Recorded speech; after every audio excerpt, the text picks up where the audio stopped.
We talk motorcycles powered by those V-twins, what fuels our passion, why you enjoy it so much. V-Twin Life is brought to you by these two great companies, Crash Inc. Clothing and Wild Ass Seats. Hey, you want to add some comfort to your ass when you're out riding, whether you're a 400-mile guy or maybe a guy that's pushing 1,000 plus, or female rider for that matter? Hey, check out wild-ass.com and add some comfort to your ass. Can't forget Crash Inc. Clothing, that Northwest brand out of the Pacific Northwest. Hey, these guys got a lot of great stuff, from t-shirts to hats, raincoats, you name it. Hey, they can get you covered. Check out crashinclothing.com. Now, let's dive into another milepost of the V-Twin Life. What is up, everybody, and welcome back to another milepost of the V-Twin Life. We talk motorcycles powered by those V-Twins of fuels of passion.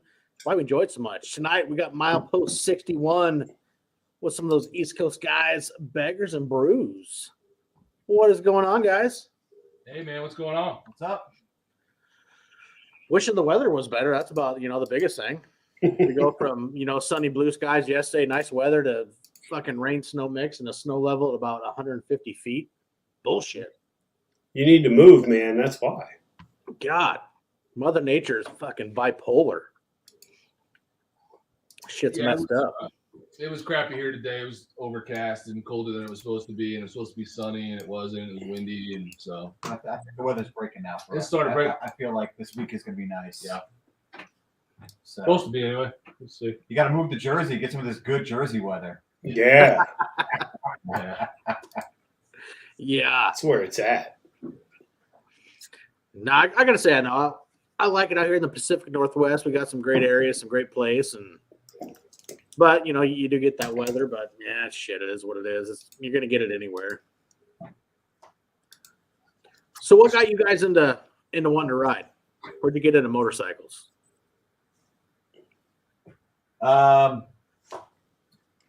Just You stumped them.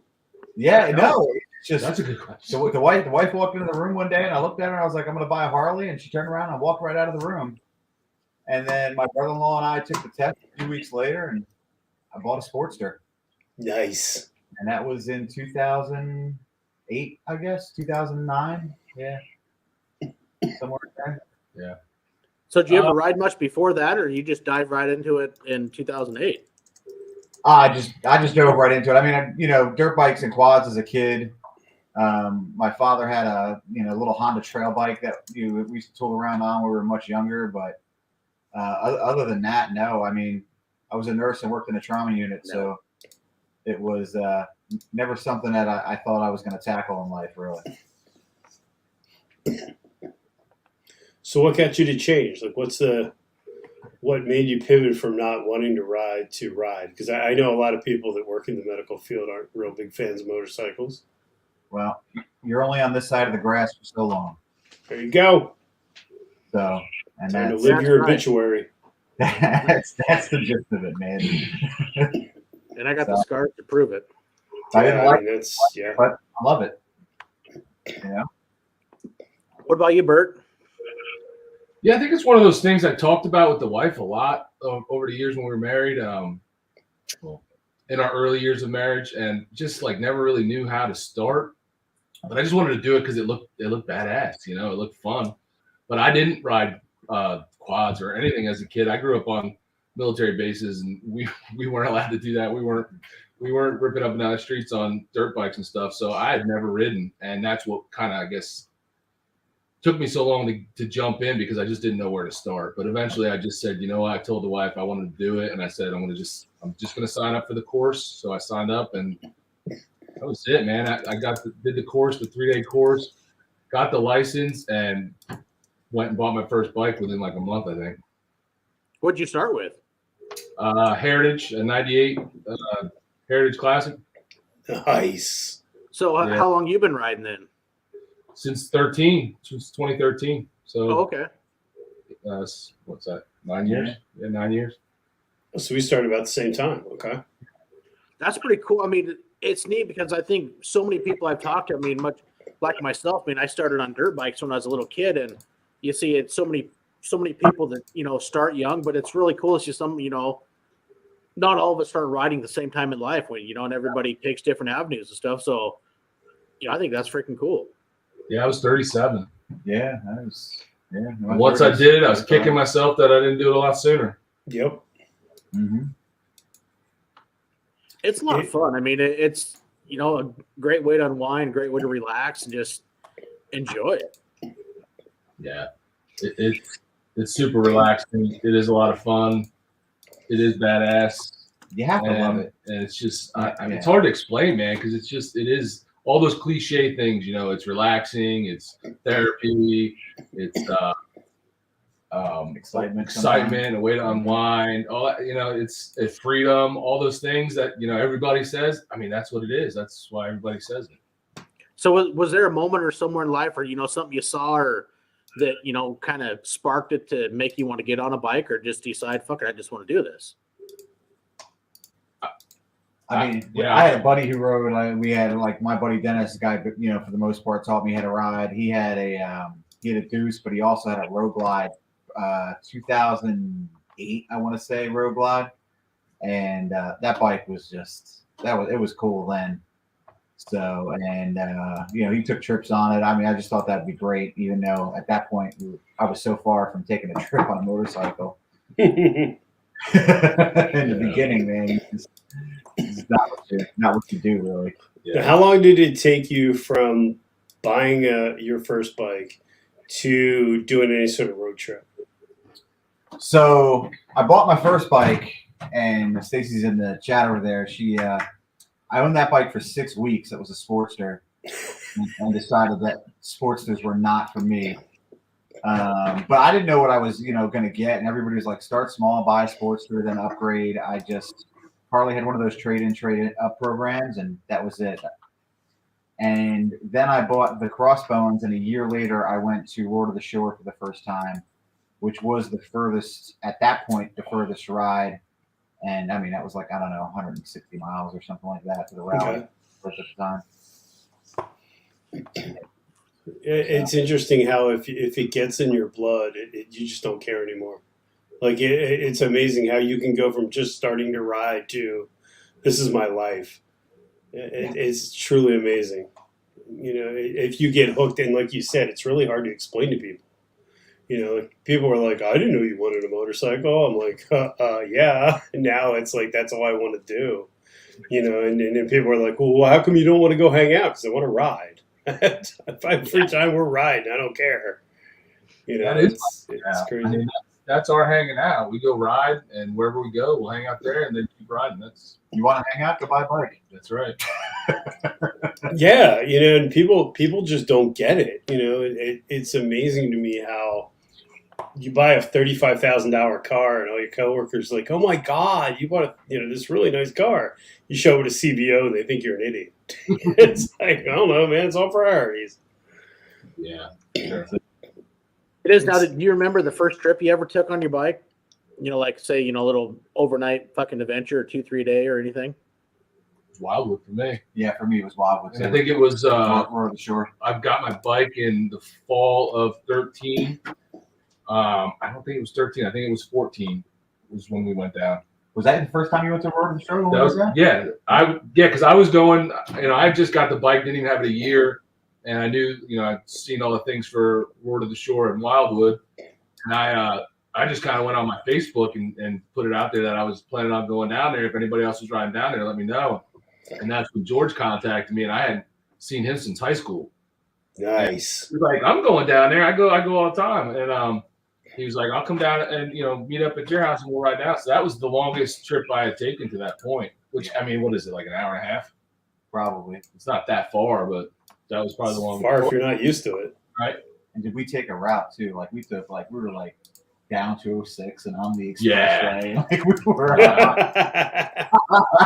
We had no idea. We took the long way. We were on the toll road, off the toll road, on the toll road. Yeah. I get lost in Jersey no matter what. Oh, I'm sure I would. That probably wouldn't be much of a problem. GPS? I got my phone, but sometimes getting lost can also be part of the adventure. But yeah. No, I mean, I got an 04, so I mean, I don't have built-in GPS. I throw the phone up in my phone mount, and if I need the GPS, I plug it in. If I don't, then I just fucking cruise. Yeah. It's all part of the fun. Yeah, it is. I mean, we all have GPS on our bikes, and none of us use it. So we all use phone GPS. Whether Yeah, for sure. I don't bother with that. Harley GPS is too. You guys aren't using CarPlay? Using what? CarPlay, where you hook your phone up and use the maps in the actual dash from the phone. No. I guess I probably could, right? The 21s have it. Yeah, because that's it. I have a 14, and I honestly was thinking about just replacing my GPS just for that. Because with the live maps, it's great when it's on the phone, but the problem I have with the phone is it's never happened, but I'm always worried the phone's going to go flying off, and then I've lost everything. I kind of like the idea of having it just built into the nav. Yeah, I don't use it at all. Of course, on the Ultra, it's hard to see anyway, but. Only thing I use the GPS on the bike for is when I'm following somebody, I'm not leading, and I'm someplace where I don't know. I put it up just because you can see kind of like how sharp turns are and stuff that are coming up, so it kind of gives you a heads up. But I like to use it also if I'm riding in areas that I'm unfamiliar with, just so exact kind of what you're saying too. If you can see, curves in the road or, areas that you're just not familiar with, it's nice to kind of have that little map you glance at for a quick sec so you know what's coming up ahead of you. Yeah. So you guys enjoy packing up and traveling by bike, or if you're going on a long trip, say, 4 or 5 day, or, do you tend to want a trailer, or do you guys just pack the bike and go? No, we pack the bike and go, and I think that's one of my favorite kind of riding is long distance trips. Pack. I mean, I don't moto camp. I stay in a hotel, but yeah. See, that's where you and I get along. That's my idea of camping. My wife's like, this hotel's a 4 on hotels.com. I'm like, that qualifies as camping. We definitely not even moto. I don't even know what you call it, but I'm not saying I need a bed, man. I have no problem doing 5, 6, 7, 800 miles or whatever in the day, but at the end of the day, I need a nice bed, not a sleeping bag or some mattress pad thing on the ground. Do that. But I can see that. I'm getting that age too. I mean, I remember when I was younger, one of my first trips with my dad, we camped the first night, then we get a hotel the second night, so you can shower, then you tent camp, you hotel, and I mean that was cool. But you get up in the middle 40s, there's nothing like a good quality bed. Mm-hmm. Some of it doesn't got to be quality, just no rain's going to get on you. Oh, I disagree. If they don't have the waffle machine in the lobby in the morning, I'm out. I mean, there's a line. I was a Holiday Inn guy. He's a Holiday Inn guy. Yeah, I'm a Holiday Inn guy. Especially if you stay at Lancaster, they have the waffles with the little buggy in the center. I mean, I'm just saying. Do they really? They do, honest to God. When the first trip we did, we stayed in, I want to say it was like Denver, PA. And that's not Lancaster, but yeah, they had the little, I guess it's in Lancaster country, they had the little Amish buggies in the center of the waffles. That's pretty cool. That's fun. And then my kid bought me a similar waffle machine for Christmas. It was great. Make the best waffles. That's freaking funny. We take out on a trip. I mean, because we live in the Northeast, you want to get out of here and away from the traffic as soon as possible. So whenever we leave on a trip, usually our first day Sucks. it's a rough. It's usually always also a 700-mile day. Oh, yeah. So Yeah, because that's what you need to get out of here. Yeah. The big trip that we did, we wound up using the GPS. It took us on the Garden State Parkway. I was like, we're going to die right here. This is how our trip's going to start and end. I was like, holy shit. Oh, it was crazy. That's how it is over here. You hit a few kind of your main highways, and you got to hit the interstate for a minute, but then generally you can get off onto some of the 2-lane side highways. And, for me, that's kind of the better way I enjoy traveling is, I mean, there are times you got to pound some interstate miles, we all got to do that. But if I can hit that back 2-lane highway going somewhere, I'm going to take them 2 lanes any day and just enjoy the back roads and go that route. Yeah. All depends on the schedule. Yeah. I wish we could do that. I wish I didn't have, any time limits and just could go from here to where, Sturgis, all back roads, but you got time limits. You gotta hit the highway. Yeah, and that can play into it. And I get that too. You guys rode to? Did you ride to Sturgis when you went? Yeah. Okay. I couldn't remember. We started this channel in 19, and we did Texas the first year to Paris, Texas. and then 20 we did Sturgis, and then 21 October we did Daytona, and then in the spring just now we did Daytona again. So 4 pretty long trips in 4 years. in the 4 years, Yeah. and if we had more vacation time, we probably do more. So how'd Baggers and Brews come about? How'd you guys kind of, fall into the, wanting to go down what you guys are doing? I mean, it's a cool channel. I fucking dig it because who doesn't love riding baggers and fucking drinking beer? Well, that's kind of what we always did. So I mean, that was. You answered the question for them. Well, hey, I mean, all you got to do is look at the name and say, hey, it speaks to you. It's America. Bert was always followed Adam Sandoval and got me into following Adam. And Adam did a couple of world record attempts. 19 when he did the attempt, we kind of got together and felt like that was going to be the one and wanted to go, and decided to document it. And a few months before we decided to document it, I was like, we should probably do some practice videos so that one's not terrible. And all of a sudden they started getting views. And then about 2 months into it, the motor vlog community, it was D's at the time, and noticed us, and we started cranking out a video a week for the next year or so, and it just kind of grew. That's it. That's crazy. So Yeah, there's a name you don't hear too much of either. Who, D's? Yeah, you don't hear much of him anymore. Yeah, D's had some career changes, and then it didn't allow him to keep going. But yeah, he's a good dude. You mentioned that before one time. It's amazing in the 2 or 3 years I've been doing this, how many people have dropped out. A lot. Yeah. A lot of people that we knew from the very beginning that kind of helped us in the beginning are gone now, and it's crazy because it really is a lot of names. If you really it's sad. I mean, there are some channels that, even though they weren't big channels, I enjoyed watching them. Yeah. Like there were just some, genuine people putting out good content, and they never grew all that much, but for one reason or another, life changes. They just, stopped YouTube, and people don't understand YouTube's a commitment. It is. I mean, anybody who's done a YouTube channel or run a YouTube channel at any level, it's a commitment to do it, week to week it is. Even, you guys do a lot more than I do. I mean, I have ambitions. I want to do some, some videos kind of showcase where I live up here, but even just trying to upkeep doing, like I enjoy doing this podcast because I love hearing your guys' stories with everybody, sharing those stories, but even just, the commitment, okay, I'm going to do this Sunday. And, beforehand, it's like with my family, we used to do with my wife and all her side, we would do Sunday dinners every Sunday dinners. Yeah.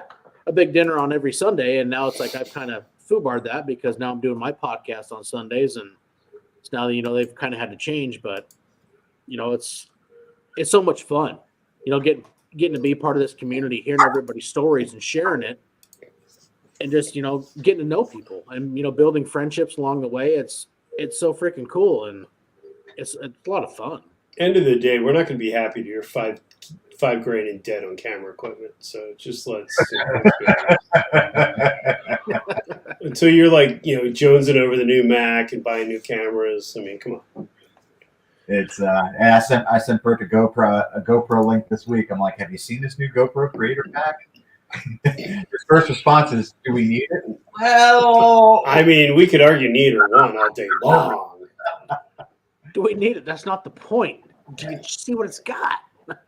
But yeah, I mean, Denver, you kind of hit it, with the family dinners. I mean, you need, Bert and I are fortunate, like Stacy supports me and Carolyn supports him, to do this stuff because it is not only time away from family.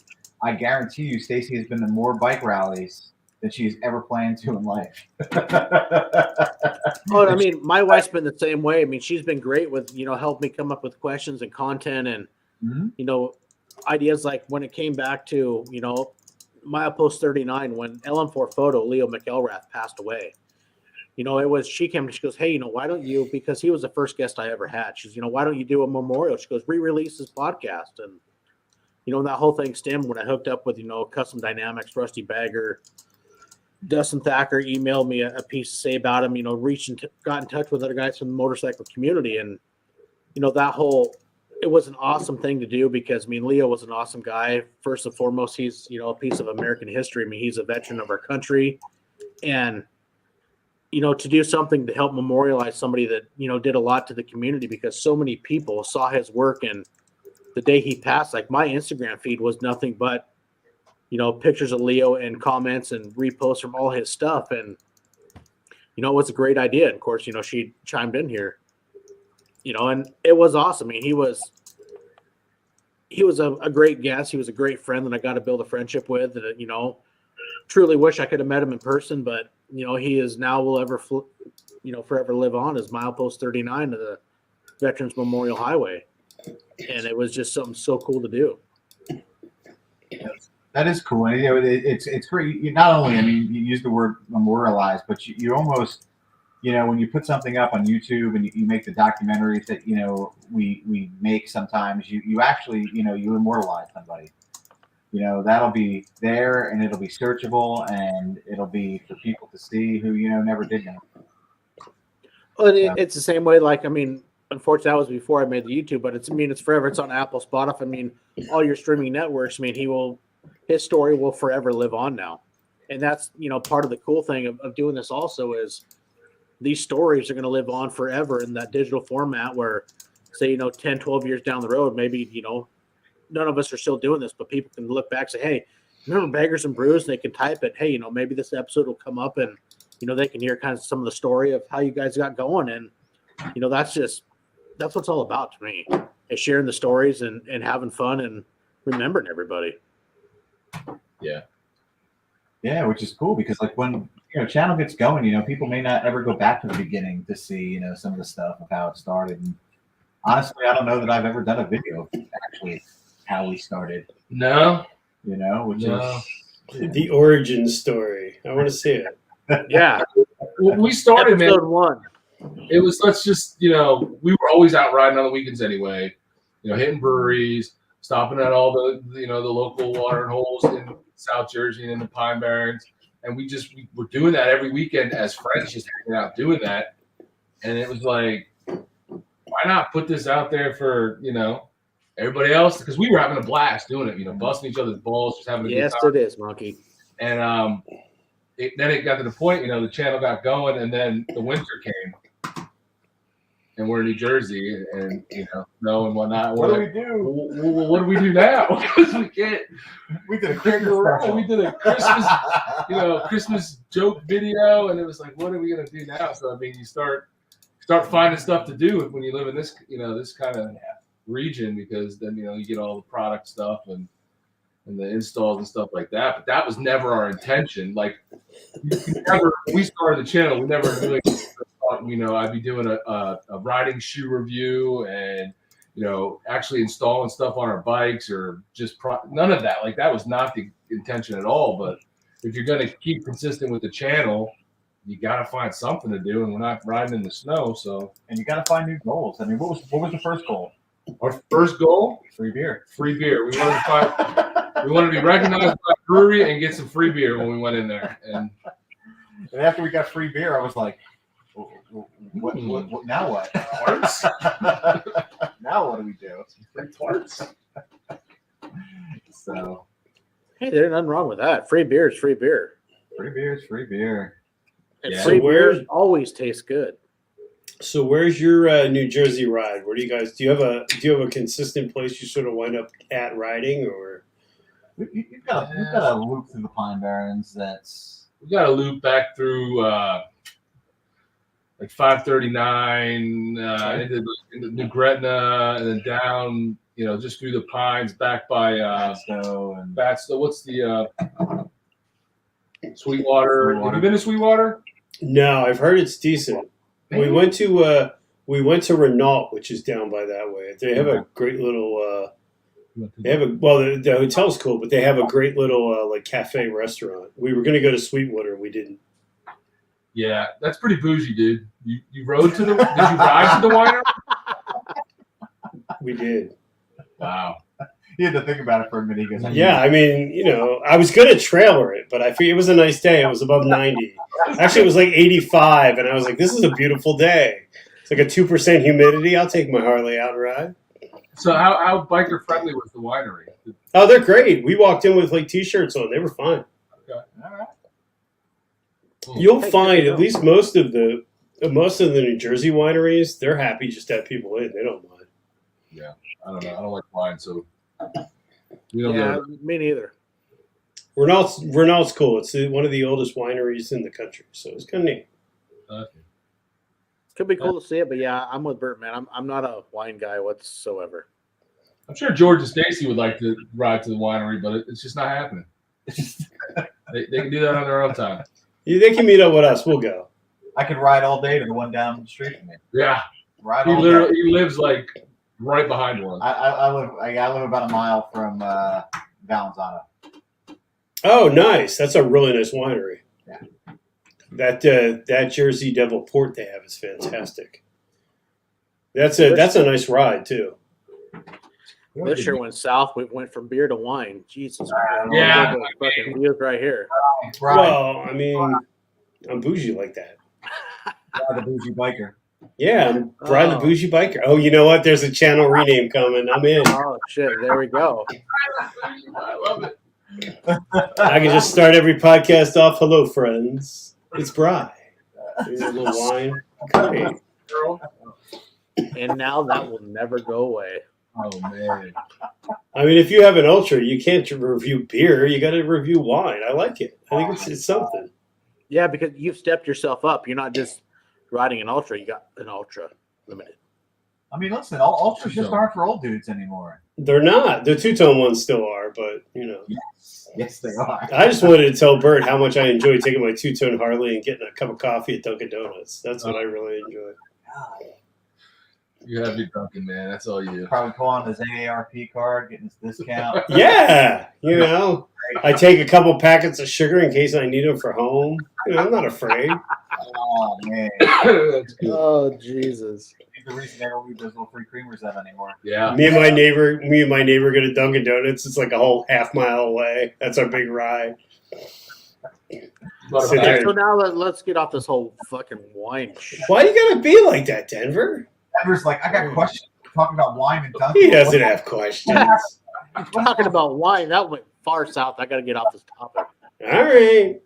All right, so here's one.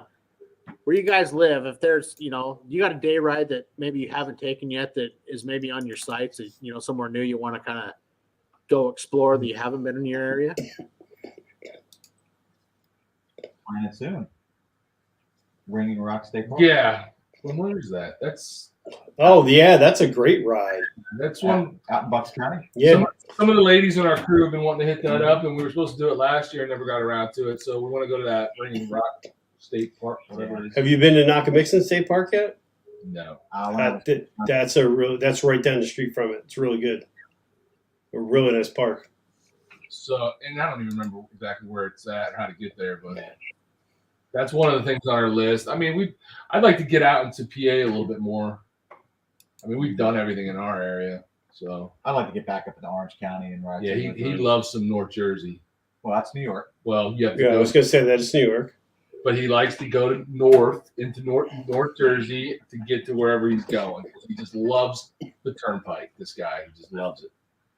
Okay, so when it comes to New Jersey, you guys more north, south, or are you kind of central New Jersey? We are What would you north. consider yourself, basically? We're south. We're south, but we're more northern in the south. Yeah, I mean anybody further south. See, Jersey's a funny place. Yeah. So like Brian thinks he lives in South Jersey, but he doesn't. We do, right? So, but the people who live further south than us will say that we don't live in South Jersey. They do. So the South Jersey line is very kind of blurred, but there is no Central Jersey. Central Jersey doesn't exist. Yeah, look at They're look totally at confused. Brian. And Brian shouldn't be confused. He's Okay.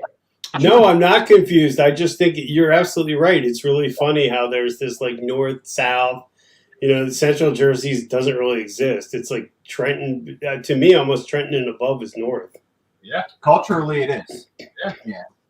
I mean, you can divide the state up, but I mean, you're either Giants or Eagles or Devils. I mean, before we lived here, I couldn't believe how fast you can get gone. You can get into the Pine Barrens and farmland really quick. Fast, yeah. And it's funny because people are like, "You live in Jersey? Oh my God!" I'm like, "No, I don't live in the Jersey you think I live in. Yeah. I'm not hanging out with the Sopranos." That's what everybody thinks, man. When they think New Jersey, they think smokestacks and Sopranos intro and all that crap. Yeah, we're so far from that. Not mileage-wise, but lifestyle-wise.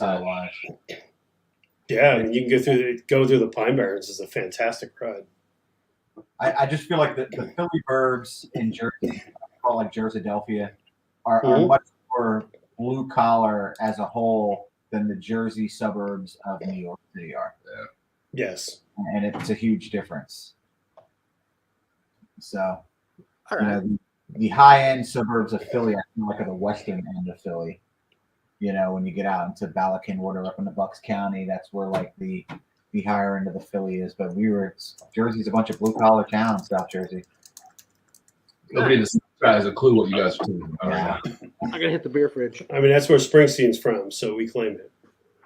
Oh, there you go. Stacy made a good point in the side chat there. She said if you look on a map and you draw a line from Philly to Atlantic City, basically you kind of come through where we are. In the middle of the Okay. Yep. So Yeah. Have you guys been to Asbury Park? There's a couple of good distilleries down there. We were in Asbury Park on Friday night at the brew house. The Asbury Park Fest Hall and Brew House. They're in Beer Asbury. garden, Beer garden. Sorry, Yeah. beer garden. Okay. Here for dinner. So yeah, if you're looking for dinner in Asbury, man, that place is it's good. It's good German food. It's nothing fancy. Communal tables. Yeah.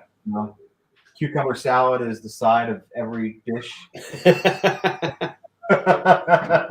Marine Riders from Pennsylvania. When I rode Route 6, I fully understood the Pennsylvania reference.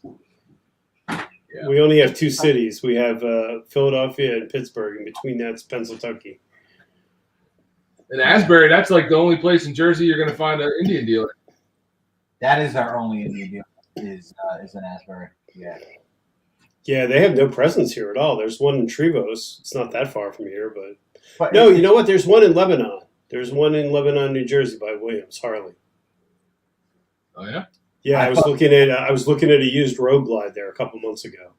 Okay, so it's so that one's still open. I thought they had closed down. Maybe somebody else opened up that franchise. Because I know I thought when I looked for my bike last year, I didn't think that dealer popped up because I was like, should I give the Challenger a fair shake? And the reality of it is, living in Jersey, you can't. Because if I had to take that bike to Asbury for service, like that would just give me a break. Yeah, I mean, it's if you're in this area, well, I would say if you tour anywhere, it's hard to make the argument that you want something other than a Harley. Yeah. I mean, every time we've gone out on a trip, I feel like you're falling over Harley dealerships, especially on a turnpike. Yeah. They're everywhere. Yeah, it's and when we did one of our first that trip to Texas, I feel like we hit every Harley that we passed. We did the first day. The first day up until we got down to Bluefield, Virginia. Yeah, we had like 5 dealerships. So, that was a long day. They're good stops though, because it was hot. They always have a vending machine. They usually have a couch. It's they're not bad places to stop. They have clean bathrooms. You can't beat that. Usually, till George gets in there. Usually. Well, yeah. I mean, you can't say it after the fact. We go to Gino's. Jim's on South Street. I know you guys written down text. You guys been around. So, what's the best ride you had that you really think stands out that you enjoyed the most, or one of the top ones that just really speaks to you? Well, road or ride? I mean, everything in Sturgis speaks to you. Yeah. Black Hills are amazing. I can't wait to go see that in June. There's a reason so many people go back every year. and it's not just the party. It's the riding is It ridiculous. spoils you for every other Yeah. road that you're ever going to be on. It really I mean, does. and you know what? There are technical roads out there, obviously, but you went to Van Canyon the last time you were out there. Yeah. You like that? And then we went to now I can't think of that. Spearfish Canyon. Spearfish was an amazing ride. It's relaxing. That's what I've heard. Not a technical ride at all. I mean, it's just a slow moving, sweeping turns, huge cliffs on either side, Yep. waterfalls. And Monkey's favorite needles. Yeah. That's amazing. We didn't do it the year we went out all together, Yeah. but when I flew out last year and hung out with Monkey, we did that. That's an amazing ride too. Like every ride out there is just like kind of like epic, Yeah. Yeah, I'm looking forward. I want to do the needles. I'm going to go check out Mount Rushmore and do some other stuff when I go out there for meet all the guys from the Hokahay in June. At the end of June, I'm riding out there. I'm going to spend the weekend in Rapid City, and plan is to get over there on a Friday, stay Friday, Saturday, see all the guys off on Sunday as they take off on their adventure for the Hokahay's 10,000 miles in 10 days, raising money for everybody who has a different charity they're riding for. And I was fortunate enough to get to know a lot of those guys that have ridden it. I've had them on the podcast, so getting able to meet them in person is going to be just freaking super cool. And go check out the area. And in a way, I want to do Sturgis, but it'll be cool to be over there when it's not an absolute madhouse. You can kind of really enjoy some of the back roads where you're not so crowded to go see some of the places. And I'm super excited. Yeah. No, that's going to be awesome. It's a great time to go, and it's a great time to go for the riding, like not rally time. Yep. You'll probably miss out. I'm sure some of those bars that like we go to eat are going to be closed. Like I'm sure like a lot of that stuff isn't open year round outside the rally, so you won't get that experience of like that busy downtown Sturgis, rally feel. But it's a great time to go ride, and you won't have all the stop signs they put in just for the rally. Yeah, sure. I mean.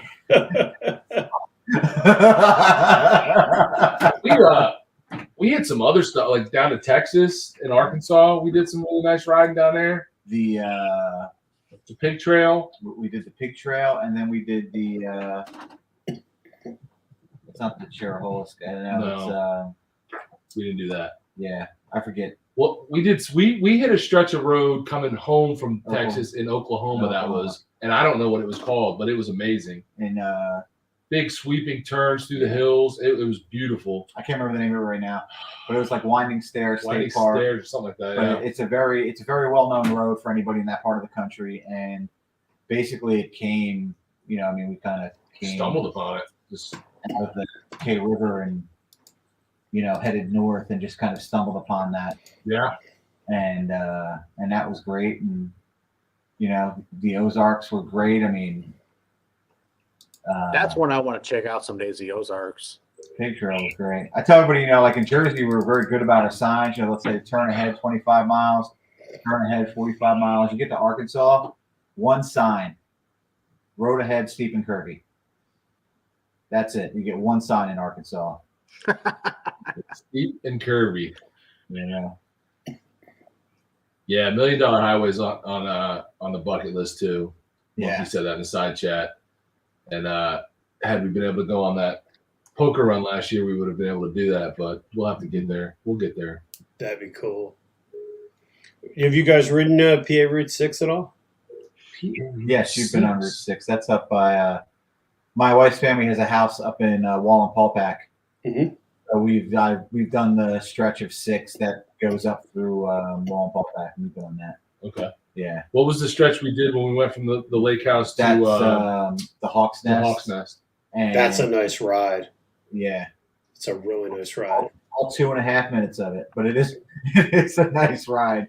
But the ride that from the lake house to get there was nice. Yeah, that was just all Pennsylvania Just back roads. I mean, that part of Pennsylvania on that northern part of the Delaware River is lined with great riding, and people don't, necessarily realize it, but it's great. I mean, the Hawk's Nest it's a very famous road. There were so many car commercials shot on that road, and the views are just amazing.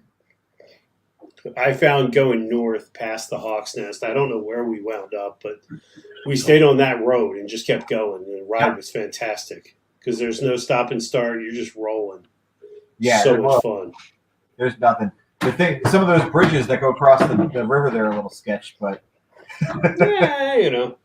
some of them are wood planks. Yeah, it was a great ride. That's just part of the adventure. You got to think: are they solid or are they rotten? Yeah, you're only going to die once. Pia Grand Canyon's a good ride. We're actually thinking about heading up that way in a few weeks. How far is that from here? So Pia Grand Canyon's 4 hours from here. Okay. But the town of Wellsboro is fantastic. I forget what the restaurant's actually called, but there's a steak restaurant in town that's owned by a biker. Okay. And they have great food, great staff. They have a great little diner in there. It's just a wonderful little town. It's very laid back. It's kind of like that quintessential town that made America. And it's just cool. And it's only, I mean, downtown's only 2 or 3 blocks at the most, but we really enjoyed it. We didn't get that invite. No. We didn't get Lost that my invite. email, I think. No, he's. We invited him to bike night though, but Lost he's in not invited us cyberspace. to the Grand Canyon ride. It's all right though, man. It's good. Well, that was last year, 2 years ago, actually. I'm ready to go, man. Let me know. So is there a protocol with bike night? Like I can't acknowledge you guys? Like how's that work? Do I just like have to park away from you? Well, you're gonna have to walk up to us and ask us for an autograph. We'd Okay. actually rather you make a big deal about it, like you're a super fan. Oh, yeah, absolutely. I'll fanboy the hell out. You know? And you got to wear a Dixon. We'll start handing out stickers, Okay. pops and shit. I'll just walk behind you and say real loud, no, that's them, I think. And then when you turn around, I'll just be like, what? Oh, my God, Mr. DeBeard, I don't mean to bother you. I'll walk behind you like this and just selfie it. Be like, Oh. Make it weird. Make it weird. Make it weird and awkward. have you guys been to the International Motorcycle Show in Carlisle? Not in Carlisle, no. We went to New York. We went to When New it York. was in New York. When it was in Javits? Yeah. Yes. Yeah, it was a fun time. That So, was cool. but we haven't been to Carlisle, and I hear, from what I understand, it's going to stay in Carlisle. Yeah, it was really great. We went last year. We went on Friday. And we went on Friday. It was like half price tickets. It was completely dead. I mean, you could take out anything you wanted. It's not an escorted ride. Oh, It's wow. a great time. Really? And there's a great brewery right outside the fairgrounds too. It was a really good time. Oh, that's cool. Yeah, if you guys are going to go this year, let me know. It's a good time. What month's it in? I want to say it's in September. Okay. All right. As long as it ain't the weekend of Ocean City, yeah. Oh, you know what? It might be. Come to think of it. Yeah, so you guys won't be able to go. That's a deal breaker. Ocean City Bike Week. You going? I'm thinking about it. And now you say that, we won't be able to go to Carlisle then. Ocean City's better. Yeah. Is it really that good though, or is it just kind of somewhere to go? It's what you make. It's like, listen, it's like any rally. It is what you make of it. It's who you go with. Okay. If you like music, Yeah. if you like good bars and restaurants, if you like a good vendor scene for a rally, it's great. Yeah. If you're looking for, Sturgis riding, no. Yeah. Most I think people- just going to see and check out the vendors and stuff would be cool. That's why I was disappointed with the motorcycle show. They didn't really have any vendors. So it was there's a lot of vendors at Ocean kind City. of lame. Yeah. Motorcycle shows, I feel, are mostly dealer. I kind of thought that when we went to New York, it would be a lot more vendors, and I feel like it was mostly dealers and manufacturers. Right. Yeah. The aftermarket presence. There was some aftermarket presence there, but even the people that were there were, not. I mean, it was just not a huge selection of vendors there. Yeah. Just want a helmet. What'd you guys think of the AC one? Because you went to that. I mean, Yeah, that's what we thought. We went and I was like, "Is it?" Yeah, it's got some. They got some work to do. Yeah. Hopefully they keep at it and get better. But we've gone twice now, and it's. I mean, this last one might have been worse than the first one. Well, listen, to be honest, it snowed the night before. It did barely. We got down there at opening on the first day. True. We snuck in We did sneak in. We didn't pay. because we were just, we Well, you're a big deal, so. yeah, No, we just found a back door. we just We literally snuck in. We snuck into the show, and not only did we sneak into the show, we then scored free bracelets from a guy we met there. Who we actually need to reach out to because this guy had a really cool story and has how many bikes? 75, 80 bikes, he said? 75 or 80 bikes. And he's local to us here. Oh, damn. And invited us to come out and check out his collection. So we need to get in touch with him. We were going to do it. And what did he invent? Oh, he invented Febreze. Something else. And he invented you asked me. He invented Dawn dish soap. Really? Damn. Yeah. And he had if you didn't see our video for Atlantic City, if you check it out, there's this crazy looking contraption of a trike that he built. 1,200 horsepower with nitrous. And it's pretty sick, but that's the kind of stuff he does because this guy's got money to burn and some time on his hands apparently. So, but he was a cool dude. Gave us tickets. Like we were like, well, we can't leave and come back because we didn't pay to get in. And he was like, oh, here you go. Here's some bracelets. So nice. So it all fell together for us that day. We ran into Cycle Fanatics. Yeah, John from Cycle Fanatics, Sandy from Holy Shift was down there. Mm-hmm. So yeah, we ran into those guys. Very cool. Have you ever ridden with those guys? Yeah, a couple times. Yeah. A couple times. They came down here to go through the pines with us. And we went up there to Bikes and Breakfast. The Bikes and Breakfast up there. Nice. Which is a good time. He has a favorite road up there, John. It's called Storm King Highway, which runs along the eastern shore or the western shore of the Hudson River, from West Point to whatever town, Newburgh. No, let's check that out. Never heard of it. Yeah, great ride. Don't ask me how to get onto it. I can never even tell you, but it's a great ride. Yeah, no idea. Okay, just head north, take a left, take a right, left, and you'll be about there. Yeah, it sounds fair. New York. I can't wait to get back to New York State. It's fantastic riding. I'll have to meet up with guys thinks here's one. What's your best motorcycle memory you guys have had since you've started this adventure? Oh, wow. I mean, yeah, and it's like cliche, but I think our trip to Sturgis was pretty cool. It was pretty epic. It was one of those, hopefully not once in a lifetime trips, but it felt like that. World record ride was pretty cool. World record ride was pretty. Man, that's tough. It is tough because they're both like great things that we've done that are great memories. I mean, there were probably 3,000 bikes and change, or well, there were more. 3,497 was the number. 3,497. So there were probably actually around 4,000 bikes at an airstrip in Paris, Texas. And it wasn't even in Paris; it was an airstrip in this town called Reno, Texas, that has a population of like 1,000 people, if. And we put like 4,000 Harleys at their local crop dusting airport, and it was insane to see that many bikes. It met a lot of cool people. Yeah. So most definitely. Yeah, that's tough. It's a tough. I mean, they're two very different experiences. One was cool because of the world record, and the other was cool just because it was our crew out in Sturgis, which is just amazing. So, yeah. I mean, they were both awesome. That's awesome. See, that's, the fun thing, get some of these questions. I mean, you got two guys, between, both of you guys, you might have something that's different. So that's all, the awesome aspect of it is you're going to have, two different sides to it. No, that's super cool. Well, we've done so much riding together. I mean, it's even just locally. Yeah. We've had some really good rides around here. Last year we ventured out into southwest New Jersey, which like we'd never really been in, and it's like very remote and very farm country and rural and Jersey-Bama. It's like very, but it was nice riding and it was relaxing and it was like just farms and scenery and it was pretty cool. No people.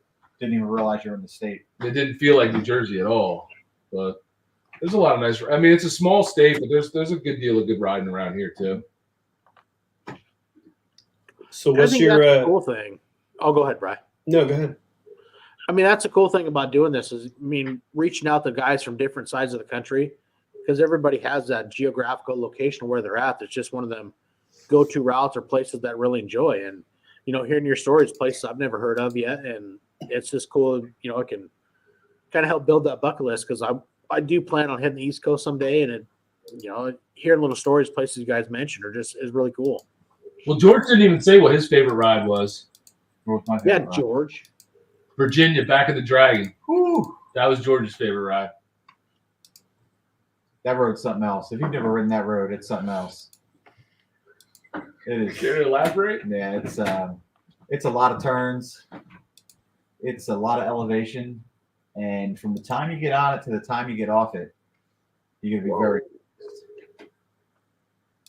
very, very focused. But yeah, no, it's technical. It's technical. I still think it was tougher than Iron Mountain. I do too. I mean, Iron Mountain has a couple of hairpins, well, probably like 9 hairpins. But it has. So where's Iron Mountain? It's in the Black Hills. Iron Mountain's in the Black Hills, yeah. Okay. So Iron Mountain's the one where you come through some tunnels and you can see Mount Rushmore. Yeah. All right. Off in the distance. Right. So when you do ride Iron Mountain from Custer towards Rushmore, so that as you come through the tunnels, you'll see Rushmore. Pretty cool. Yeah, it is pretty neat. But I mean, it's got those corkscrews. Those corkscrews are sick. They're fun though. Yeah. I mean, they're not bad. The corkscrews aren't bad. I mean, it's just you just keep turning. It's not a big deal. The switchbacks are, I mean, they're switchbacks and there's elevation to them, but the Back of the Dragon has turns that are like greater than 180 degrees. I feel like the road was so steep it almost looped back on itself and went back, and it's I don't know, that road was challenging. Yeah, and I'm not into technical riding, so it was a little stressful. Especially, it was stressful because I had to lead these guys. Yeah, that's when you're leading a group of people on a road you don't know in the first place can be a little it can be a little unnerving. A little nerve-wracking. So now we're on a really technical road, and at one point, I feel my fire. George dropped back before I could see him, and then I had to worry about whether you were all right because that road was pretty rough. I was going my own pace. Yeah, and that's what I figured. We ended up stopping. But listen, I did Iron Mountain 2 up, and a couple of us did Iron Mountain 2 up, and I'm glad that I didn't do Back of the Dragon 2 up. I wouldn't want to do that. And honestly, I mean, it's one of those things that I think probably some people get themselves in trouble because they get on these roads and you don't know what you're in for. And it's when we were coming through Custer State Park, there was like a couple of turns at Custer State Park where like the road kind of dipped and it got steep. It's like a little hill that you went over, even though it was like a sharp corner. And Stacy was like, "Oh," and I said, "That's not going to be anything compared to what we're going on." I said, "I've never been on this road, but I guarantee you it's going to be steep." How was it with the other riders? Because that's what kind of puts me off the idea of the Dragon is that you're on a big dresser bike and you're worried about the knucklehead on a sport bike trying to prove something. Well, and you know what? That's always part of it. I mean, you can only control what you can control. Mm-hmm.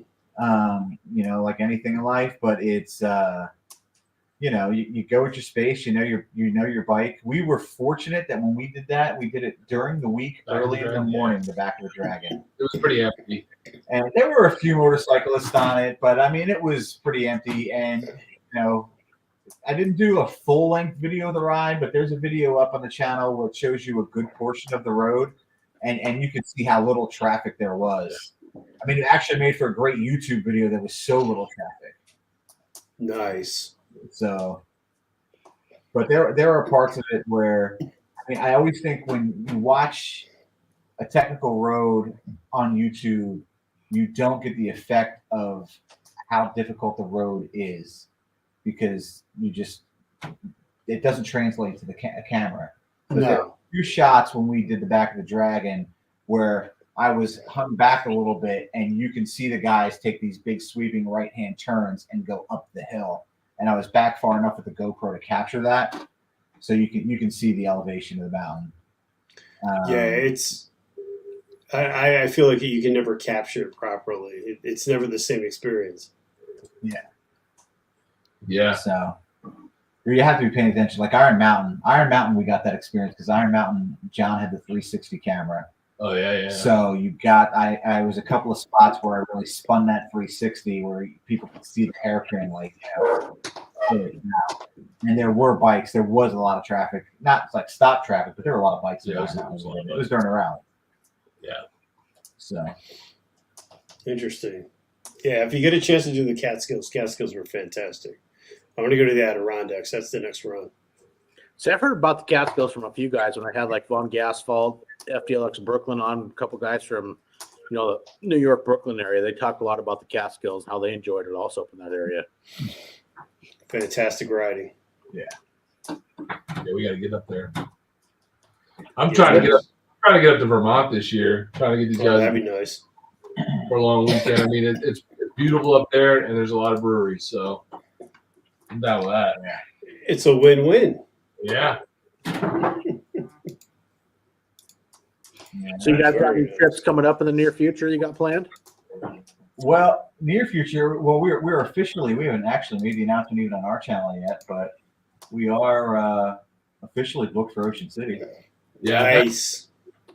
Still the only thing we're official on. We just made our living arrangements yesterday. So we booked that. So we're good for that. We're definitely going. I mean, that's something we do every year. Everything else this year is going to be like weekend stuff. It's going to be short stuff. It's going to be game time decisions. Game time decisions, but hopefully it's a lot of riding this year because it didn't feel like we did enough last year. Past 2 years. I mean, even though we did go to Sturgis in 20, it was like. Well, you deal with the pandemic and all that crap, so that was kind of a shitty riding season. And then last year was just, I don't know, it seemed like it was either raining or one of us had something going on in the personal life. It rained a lot last year. So like when we set off on Daytona, I hadn't ridden since Oktoberfest last year because my bike was down with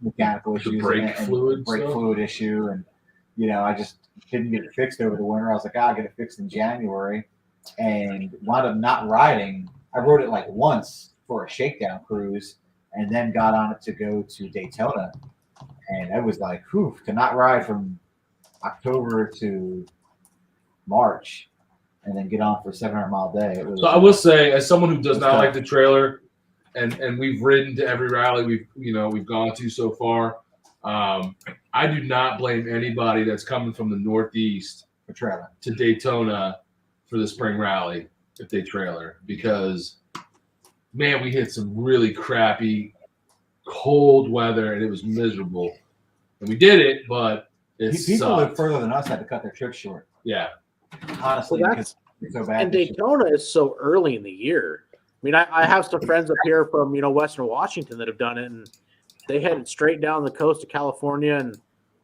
I think a few of them ran into snow and then took the Gulf Coast over to Florida just because, I mean, that early in the year, so many places, I mean, weather is not going to be on your side. No, exactly. The weather's not going to be on your side. And I don't know that I'll go to the spring rally again without a trailer, honestly, because coming back was some of the most miserable riding I've done. It was. It sucked. It was 30 degrees and we were wet. Yeah. I mean, there's no other. I don't think it gets. It sucked. And we were coming back to certain, like, fortunately for us, our area wasn't, but parts of New Jersey were snowing like the day before. So. Oh, that's right. Yeah, it was. Yeah. That's why Cycle Fanatics and his crew had to cut their trip short and head back because they wanted it to beat the snow. Beat the snow. And listen, there was snow on the side of the road in Delaware where we're coming home. I mean, there was still snow on the side of the roads, Well, you got Droop in the peanut gallery, George. He's beating up on you. That's par for the course. George, What's it say? You got your bike towed every rally and back to the nearest Harley dealer. There you go. Wow. It's running now. That's all that matters. That's really mean, Drew. Yeah, Droop. Gee. So I haven't run into Droop at any of these rallies, though. It's weird. Well, in all fairness, they're probably more than 20 miles from his house. So Exactly. He doesn't leave Gaelic. Yeah. Galax. I just ride that public transit. Oh, is that what it is? No, it's Gaelic, but I call it Gaelic. Oh, Because it's riding in the snow sucks. Yeah, it's. And I can imagine it does. I mean, what happened to us is we had to do probably 150, 200 miles in rain. And then after we got through that rain, The temp dropped. the temp dropped like 15 degrees in a mile and the wind picked up. And I mean, we had rain gear on, but I mean, if you've ridden in driving downpouring rain, like we were riding in, I don't care what rain gear you have, you're still going to have stuff that gets wet. Yeah. Yep. And, like our feet were a little damp and the temperature just drops. I wasn't prepared for it because based on the weather reports, that day was supposed to be nice. It wasn't until the next day that it was supposed to drop. Oh, yeah. So I didn't have, as many layers of socks as I would have had on, a lot of stuff. Like I just wasn't prepared for it. Yeah. And then we got wet and then it got cold and it was miserable. The whole day was just absolutely. Yeah. Getting wet sucks, and when the temperature drops and it starts getting cold, it's fucking miserable. It's part of road trips, though, man. I mean, if you're planning a long trip on a motorcycle, there's no way you're getting a week-long trip in cross country and not dealing with some sort of element. Even in the summer, you're gonna deal with some rain or something. Yeah. I mean, that's why years back when I was, looking at bikes, okay, I'm going to upgrade to something else. The biggest factor that I wanted was hard bags, just for that reason. Because when you're touring, you're doing these multi-day trips, you're going to run into rain at some point. It's going to happen. There's no ifs, ands, or buts about it. And having hard bags, knowing that when you get to your destination and you have dry clothes to put on, I'm sorry, but that's fucking huge in my book. Mm-hmm. It is huge. And, people pop up these like, don't be a puss, I saw in the chat.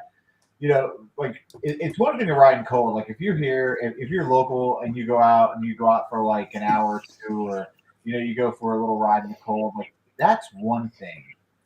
To be on a motorcycle for 12 hours in 32 degrees or below is a whole nother animal, man. It's a whole nother animal. And when you're hundreds of miles from home because you're going to a different destination. Yeah, that adds a whole nother factor into it. It's and I finished up that trip. You got home with daylight. I got home because I had bike issues. My battery just wouldn't turn the bike over, and I got home at like 10:30 at night. It was 27 degrees. Yeah. So from Baltimore to my last 190 miles from Baltimore was sub 30. Oof. So it was cold. It sucks. Now, do you guys run heated gear at all? I assume you don't. Well, we tried. We tried some heated gear out this trip, and it was it didn't work as well as we wanted it to. Okay. So, but heated gear is in definitely in the future. Yeah. It's a game changer. Here's what I'll tell you, and I'm not big on heated gear. I don't like even wearing gloves, but if you're gonna go the heated gear route, you need the stuff that plugs into your bike. Yep, that's what I was going to say. Use it's the only way to go. A battery if you're going on a road trip. It's just not going to last you long enough. Or if you try to leave it on low so that it lasts you the whole day, it doesn't do anything for you. Yeah, that's what I like with mine. You plug it in, you can crank it all day long. You have to. Yeah, and that's probably the next heated gear that we invest in was definitely going to be that. Yeah, it's definitely going to be the battery stuff is garbage. Yeah, it's the only way to go, especially if you're not I wouldn't say a fair weather rider if you're out in the cold, but if you're going to do more than an hour, battery's never going to get you anywhere. No. And it's tough. Like a trip for Daytona, even if you're going, like we met, Stacy and Carolyn, they drove down a few days after us and we met them there. But if you're going on just a trip, like a spring rally that early, I mean, it is tough to pack for that trip because you are packing rain gear. You're going to have to pack heated gear. You're going to have to pack, some kind thermals, some kind of jacket and layers. And like all of a sudden, for us, we're packing camera gear. So my tour pack's done. It's a lot of stuff to pack. And then you get to Florida and you need shorts. Yeah. It's crazy. It's crazy. But I mean, it's all part of the adventure. Exactly, it is. It is an adventure, and you got those moments that absolutely suck, but 2 hours after, 10 minutes after, you can look back and laugh and just think, well, that's going to make one hell of a fucking story. Yeah. And that's true because, of all the trips we've gone on, some of the suckiest moments are the ones we remember the most and talk about the most, I'll never forget scraping frost off my seat in Missouri. I mean, it was... I'll never forget shoving socks down into my junk because, the chaps don't cover your junk, right? Oh, shit. That's fucking epic. You're supposed to just throwing the chaps away and buying leather pants, man, because you're missing the most important part. You should just have leather pants. You rock leather pants on a Harley. That's a whole new genre for your channel. Fucking rocket Billy Idol. Oh, man. Oh, shit. That's fucking hysterical. Yeah. Never know. You never know what you're going to find on a road trip. There's always something. And you always look back on those moments and laugh. I mean, it is what it is. Well, when you're with a group of friends or a group of guys, man, those are the bonding moments, man. That's the stuff that, just kind of galvanizes you as friends. But we took that trip to Texas. 4 guys. We were all on baggers at the time. Nobody had ever been, I think, on a multi-day motorcycle. John was, years before. Yeah. But nobody had ever gone that far. None of us had ever turned out day after day after day of that many miles. I mean, we went from here to Texas, stayed in Texas, a day or two, and back in 7 days. In 7 days. Wow. And it was, there were some days. There were some days we turned in some miles in the rain, in the cold. And nobody complained a bit.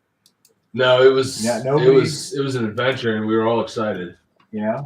Every gas all stop, of it. Every gas stop, just threw over your bike, got back out on the highway, and kept going. So New Jersey to Texas, what was that? 2.5 days? We did it in 2.5. We did it in 2.5 days. Yeah. Yeah. Yep. Yeah, we did. The first day was kind of light. It was like 500 miles and change. The second day, we went from like Bluefield, Virginia to somewhere 100 miles or so west of Nashville. And then we went from wherever that was. It was Jackson, Tennessee. We went from Jackson, Tennessee all the way to Paris, Texas. And got there by, before dinner. Yeah. Mid-afternoon. Yeah.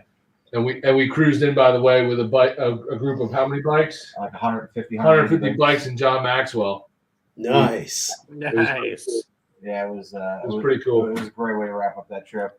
But I mean, coming back the same way. I mean, we were threatened with rain. We actually adjusted our route to avoid rain, which we thought was brilliant at the time. But what we now know is when rain comes across the country, cold air follows it.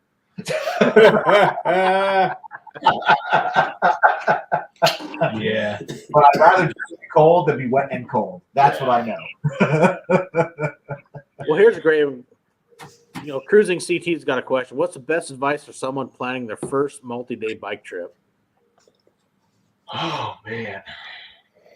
Best advice, multi-day trip. Make sure your bike is in damn good working order. If you have stuff that you think you need to have taken care of, get it done before the trip. If you've got tires that are kind of on the verge, get it done before the trip. Yeah. Because you're not going to want to get that stuff done on the road, and you don't need something failing you. Yeah. And secondly, I would think if you're somewhat mechanically inclined, I keep a small toolkit in my saddlebag. I got a socket set, got a small bag, with other, small tools and whatnot. So there's some stuff I can fix on the side of the road. I've had a breakdown once where I ended up changing a regulator. Luckily, a friend of mine took a couple 100-mile detour and went and picked up the new regulator, changed it on the side of the road. If you're somewhat mechanically inclined, having a decent toolkit is also huge. Yeah. The other thing I would say, and it seems kind of simple and silly almost, but be prepared to be flexible because you have no idea what's going to happen on a road trip, and something probably is going to happen, and you got to be prepared to roll with the punches, man, because Yeah. If you get too wound up and too hell bent on being on a certain timeline and having to be here or having to be there, you're probably going to be late for something or miss something. So you got to be prepared to adjust on the fly and just go with it. Yeah. And not everybody, like we don't care, like the rain, whatever. Like we'll ride as long as we can see we're riding. But that's not for everybody. No. So if weather is not your thing, look at the time of year. Like if you don't like rain, don't travel in the spring. Not in the Northeast. Same in the Northwest. Yeah, if that kind of stuff makes you uneasy and you still want to take a trip like that, look for a good weather window. Do something spur of the moment. Or book an extra day or two on the end of the trip, so that if you have to hole up and you're not comfortable with riding, that you've got the time to hole up and wait for the weather to clear. Yeah. And sometimes those days are good too because you get a break. I mean, depending on how you're riding or who you're riding with. But we've never done that. But there's been parts of our trips where it was like if we didn't have to be back at a certain time, we could have hung out where we were and let some weather pass or whatever. But we've never allotted for that. But it's something that if you can, you should. You can. We have stopped earlier though, coming back from Daytona. If we had to stop, I don't know that we would have. I feel like we would have. If I wasn't worried about time off, I might have. Yeah, I don't know. I don't know. In that situation, I don't know. Probably not. We probably wouldn't, but there's people that would definitely benefit from that. We ran into a lady who was not even going. Oh yeah, she threw in the towel. We ran into a lady at a I don't know, gas station, South Carolina. What was it? Taco Bell? What were we at? Burger King? I don't know. She was coming back from Daytona, not dressed for it, and we were in South Carolina. Yeah, and she lived in South Carolina. And it really was just kind of cold and windy. And she said she was done. She wasn't continuing. She was like going to get a hotel room because it was too much. The weather was too much for her. And she was in the state that she was already in the state she lived in, and she was done. She said, "I'm done." Yeah. So it's the way. I mean, you got to know what you're comfortable riding in, and don't push past that. If you're scared or uncomfortable in the rain, don't do it. And that's very true. Very good advice too. Well, yeah, and at least she's riding within her limits, which that's what gets you killed. It could be the stupidest, smallest ride, but if you're riding beyond your limits of whatever, you're just asking for trouble. And Stacy in the side chat, she put up a very good comment. Make sure you got a little extra budget for those for that unseen issue. I mean, I was in this case where my bike wouldn't start, and you're gonna need a roadside assistance. You should always have roadside. I have HOG, but if you have AAA, your bike's not covered under your regular AAA. You need the motorcycle and RV option. And what under normal circumstances might have been, testing a battery or something like that. I was under a time crunch because I wanted to get home that day. Dropped $180 on a Harley battery. So, it is what it is, and that was a cheap road fix. Yeah, you definitely that was a cheap road. You have to be prepared. If you don't have the extra cash, you better have a credit card or something, because if you're halfway across the country and something serious happens to your bike, you don't have a choice. You're not getting it towed home. HOG will not tow your bike home. People need to understand that. And so you're either leaving your bike and flying home, which you need the money, or you're just shelling out the money to have it fixed and you're waiting around. One way or the other, you're spending money. Don't go on a long road trip if you don't have that cushion. It's going to end up bad. It could be money for not only for the bike, but for a hotel. Hotels. It could be money to rent a car, to rent a trailer, to tow your bike home. There could be any number of things. I think that I know that before we started taking these trips, and we never thought of this. We never thought about that kind of stuff. We found out through it happening to one or another of us. Somebody in the group having issues. Yeah. Yeah. Well, that's a AAA. I've upgraded mine to the premium RV plan just for the motorcycle towing if I ever need it. Yeah. It's a bit of cheap insurance. I've used AAA a ton of times on, my cars or, my son's, or even times where with a friend and their breakdown. It's like, hey, I got so many tows a year. I ain't use shit.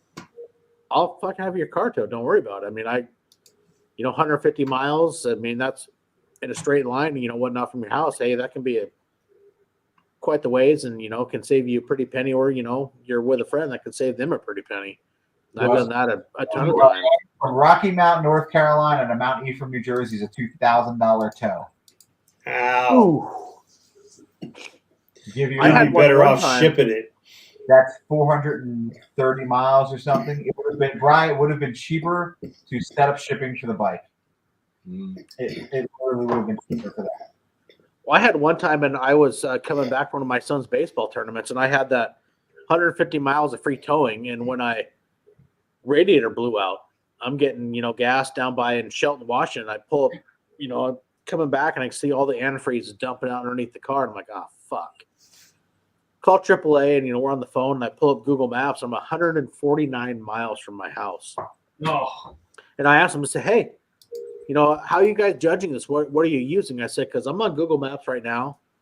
It's 149 miles to my house. And, I want to know what you guys are going to use, because I'm not paying overage when I can pull up different programs, and I'm, a ton hair within, where I need to be for the program that I pay for. And no, they were good about it. I just had to end up waiting almost 5 hours for the tow truck to show up. But, I still got it towed, got it home, and, AAA saved me on that one.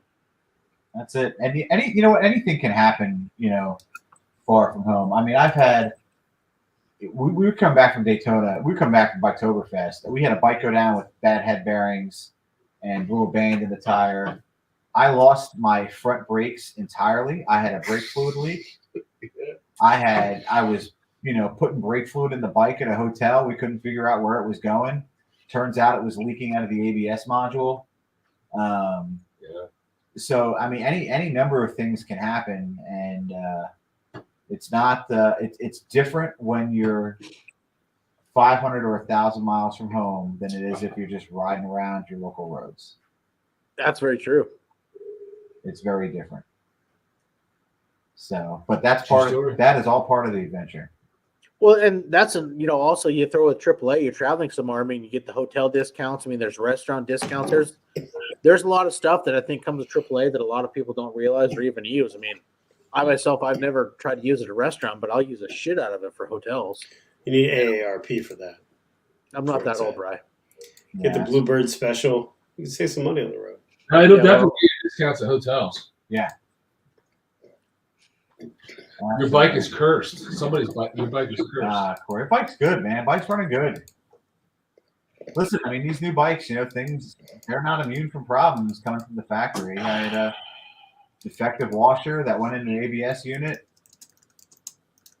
It was bad. It was probably leaking for a long time and just eventually just went. It decided to go when I was 800 miles from home. So the 2018 had an issue down in Ocean City too, because I got an oil light and the oil pressure sending unit went bad. So I got that bike home, but it did go bad. Well, he bought his bike in Jersey. That's where they send the bikes they don't really care about. Yeah, that's where Harley gets rid of their bikes. On all those salted roads. Look at Bucky's comment there. I have to read if the people aren't watching. So he said he's decided that Baggers and Brews are cursed. He's ridden 1,000 miles on clapped out bikes and not been stranded. The Baggers and Brews cruise goes half that on brand new bikes and gets stranded. What did you guys do? And here's what I've noticed. There's been one common theme in all of our issues. What's that? Switch to Florida. Yes.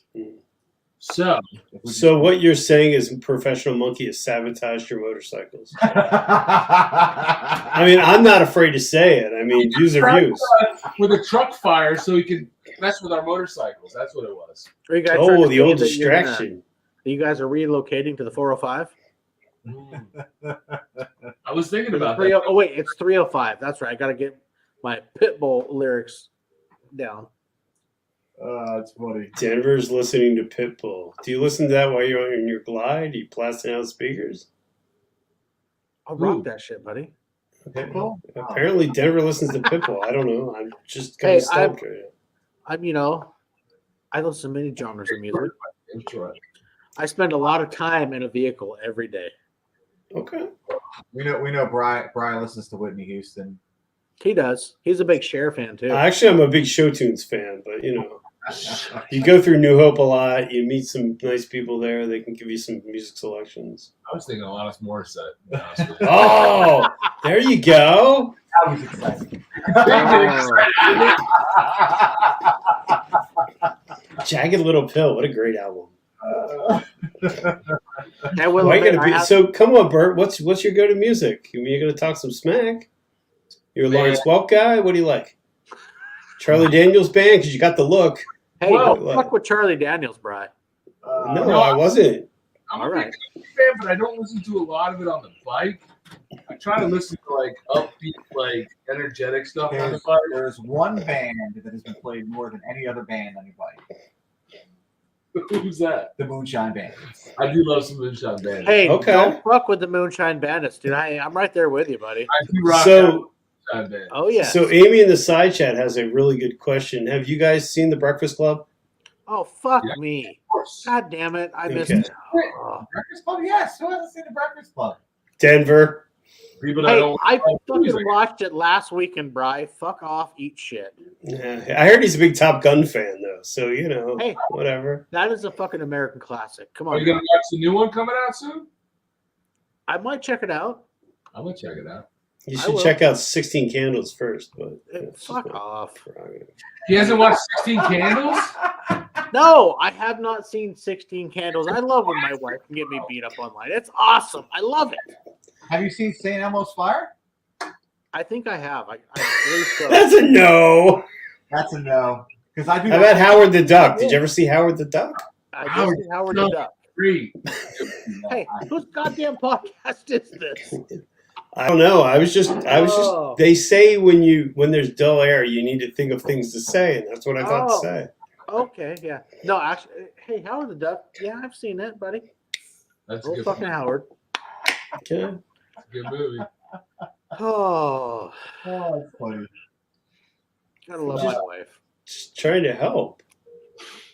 Yeah, I see. I'm so grateful for that, Brian. Thanks, buddy. The tiger needs food.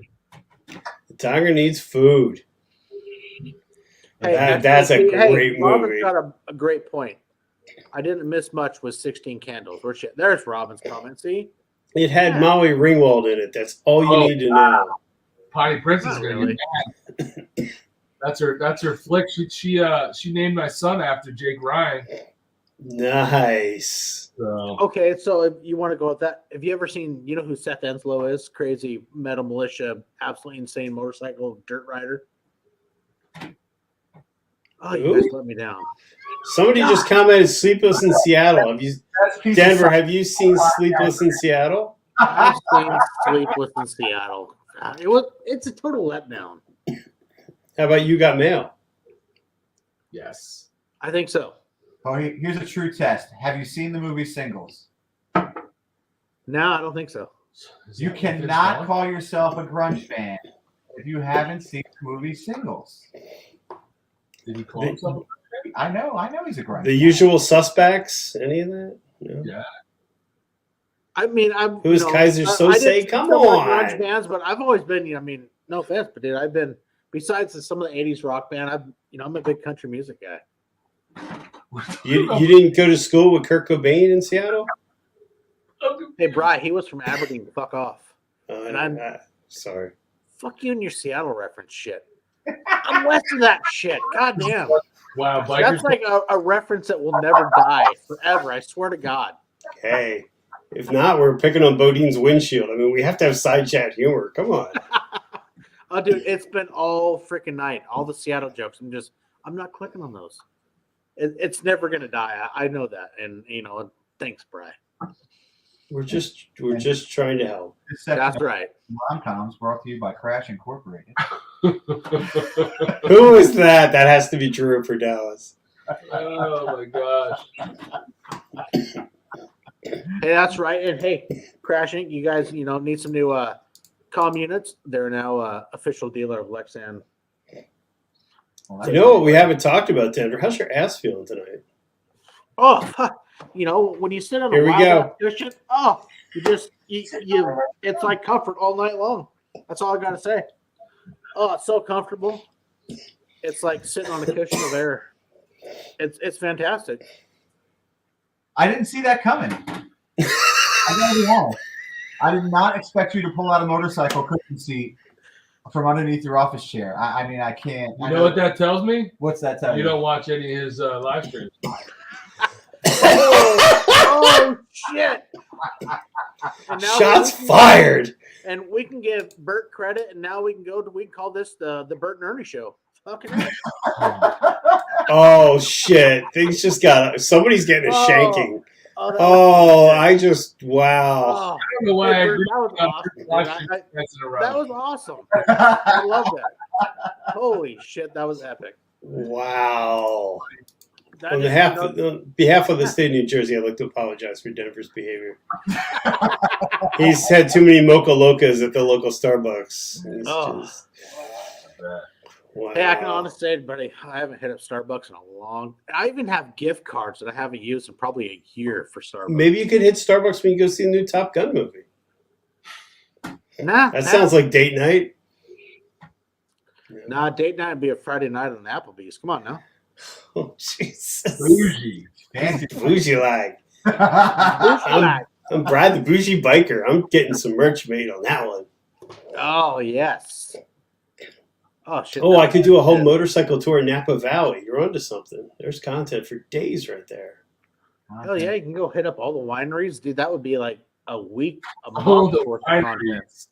Yeah. I like it. That's funny. Oh. Bougie. Dude, that was funny shit. Holy fuck. You have to spend some time. Maybe you should do like my kid does on YouTube, Denver. You can watch like the highlights of movies. Catch up on the 80s and 90s flicks. So you don't Hey, feel I've left seen out. a lot of them. There's just some that, I haven't watched. Did you see Titanic? I've seen Titanic. That's gay. It was. That's very true. Leonardo. Took an hour and a half for that boat thing. I don't think it's Hey, but at least I can, sit here and say that, I'm enjoying my beer sitting on my Baggers and Brews fucking coaster. a coaster. That's pretty- right. That's pretty bougie. But do you have the beer opener? I do. Okay. That's I'm waiting for the wine opener, but as soon as somebody gets a wine opener, let me know. They got standards, Brian. You've fallen below those standards. You're about to get your membership revoked. That's okay. That's right. Dixon did come out with a Bordeaux Dixon flannel lately, so I could have worn that to wine country. Damn it, I missed out. Not sponsored by Dixon. I think Dixon needs to collab with Baggers and Brews. That would be great. That would be great. I think we're probably so far off of Dixon's radar. It's Listen, you need to make some calls. You gotta start with a flat brim hat, I think, to even get them to respond to you. But you do have the bagger thing going. You got to get some T-bars. So we got Adam Rugg actually asked a question. The classic smart cushion, that is the best one you can get. Is that the one with the gel and the? Is that the one with the gel and the air? Yeah, it's a gel air cushion. It's a smart classic, and it is absolutely fucking amazing. That's the one my wife has. Okay. Yeah, I got 3 of them. They're great. You have 3 of them? Well, no, actually, one of them is my dad's. Of course, that was a great thing when Craig, we started the little sponsorship. One of his little deals is like, hey, he goes, I'm going to send you a couple things. He goes, but you got to do one thing for me. I'm like, all right, what's that? He's like, I've been following your podcast, know how your dad's one of the, your best riding partner, essentially. I'm like, well, yeah, he is. He's like, cool. I'm sending you 2 cushions, and one of those is for your dad. The other one's for you. And, of course, he sent another one for my wife also, which has been awesome. And it made a huge difference for her when riding because she would get so much pressure on her tailbone, even though I lowered the rear floor pegs on the road glide because she has the longer legs. It just put so much pressure on her tailbone, and the wild ass has helped her tremendously when it comes to riding and her comfort. George likes pressure on his tailbone. Only one from you, buddy. No, you just went full. I have to say, when you guys did the Advanblack video from Daytona. There were times where I wasn't sure if Alan was catching the joke or not. It was pretty damn funny. Alan's awesome. Such a good sport. But sarcasm's not really his language. His language doesn't resonate. What's funny is when he was. I think the funniest thing about him is he knows that sarcasm isn't his game, and then he was trying to be sarcastic back. Yeah, so it was just. He's a good dude. Now you're spot on with that video, Brian. It was a funny little video. It was just really funny because I was watching him and I'm watching what you're saying and I'm watching his face. I'm like, he doesn't get it. He doesn't get it.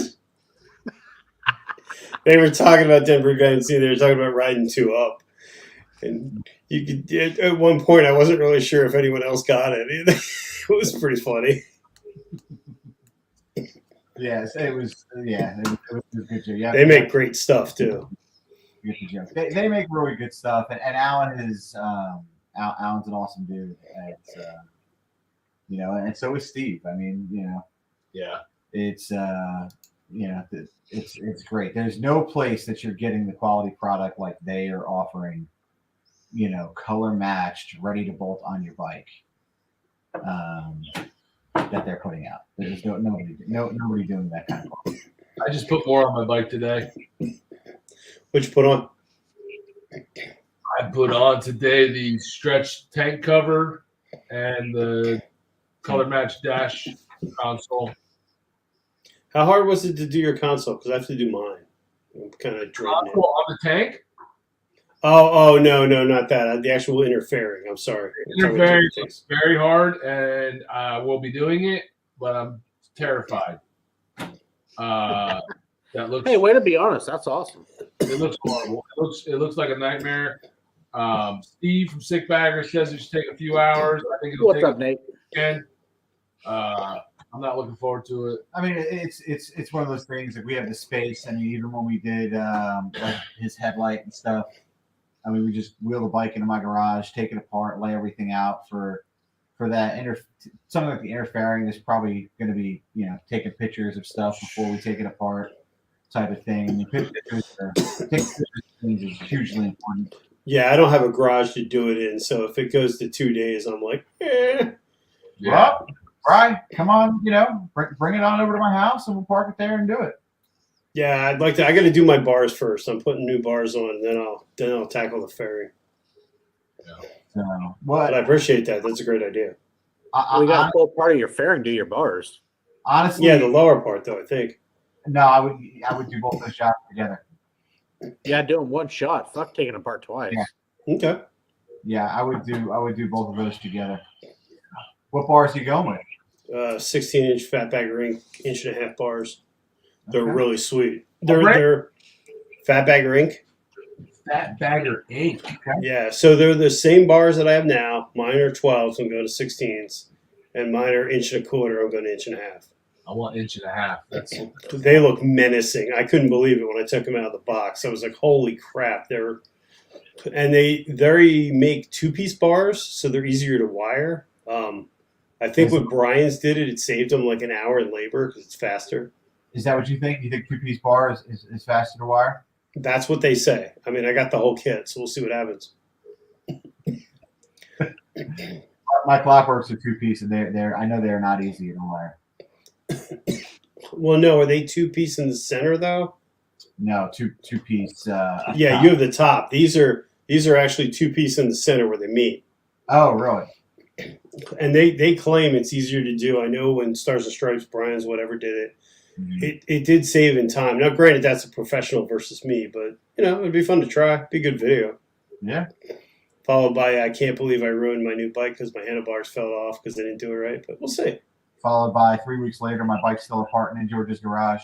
Yeah, Followed by 2 weeks later, my bike's totaled because I fucked up my installation. I forgot to cut the gas, blew it up.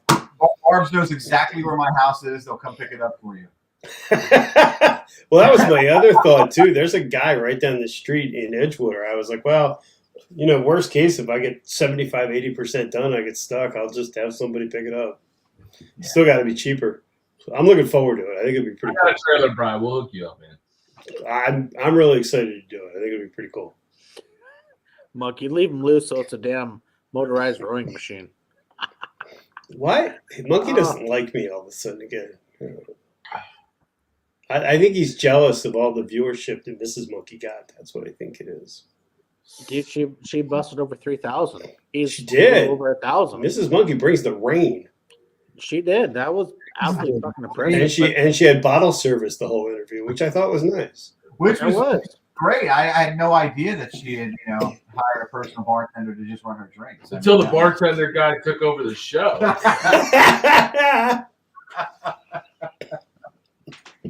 This is true. It was good though. So where's your favorite place to go in New Jersey to eat? To eat. Don't say the pick. Think of something else. Think of something more. Or without either or. Where would be the place to go on the bikes, and where would be the place to go without the bikes? Oh man, that's so tough, Brian. So tough. Quick weeknight meal. I got this Mexican place in Hamilton that we love lately. Yeah, Hamilton's got some good Mexican. Hamilton's got some really good Mexican food. So I mean, like quick meal of that. Have you ever been to the? Oh crap! I can't remember where it is. It's like Ma and Pa's. It's in Ma and Pa's. Rancocas Woods. They have that little. They have a couple little stores in there, and it's a really small Mexican place. Great food. No. I'll send you a link. You know a place I really enjoy, and it's especially for Jersey, like the area that we live in. One is White Dot. You don't like White Dot as much. I like White Dot, and the other is Evergreen Dairy Bar, which is on Route 70 on the way to Philly. And their breakfast is killer. They do have good breakfast. Their breakfast at Evergreen is just killer. Yeah. To check that out. Have you ever been to the diner? It's like the last. It's called something weird. There's a diner past the pick on the left-hand side going towards the shore. And it's like the last stop or something. It's a really, really small restaurant. It's got great breakfast. Not if it's past the pick on 206. There's nothing. If it's past the pick, it's closed. I don't know if it's still open or not. I'll have to find out. But yeah. You know what? I'll tell you a place that I really like to eat, and the wife likes it too, is the Vagabond. Vagabond is good too. Down just on the outskirts of AC. Atlantic City. It's really good food, man. It's just kind of it's not really a dive because it's pretty nice shaped place, but it's just a little hole in the wall, right off of the main road into Atlantic City. But it's really good. Yeah. So you look at all the places that, you guys have been on the road, traveled. You go outside of New Jersey, what's one of the places that you've actually, loved the breakfast, whether it was breakfast, lunch, or dinner? Place that really sticks to your mind that had some damn good food. Loveless Cafe, Nashville, Tennessee. It is a must-do if you're traveling through Nashville. Best place I've eaten on a road trip. Loveless Cafe. Loveless Cafe in Tennessee. The cream corn, as Bert put it. Oh my God. The cream corn will change your life, and the fried chicken is insane. So, as soon as we started, as soon as they made out the route that was like us going to Texas through Tennessee, I said, I don't care what time of day it is, we have to hit this place. And it is insane. That was the Loveless Cafe? The Loveless Cafe.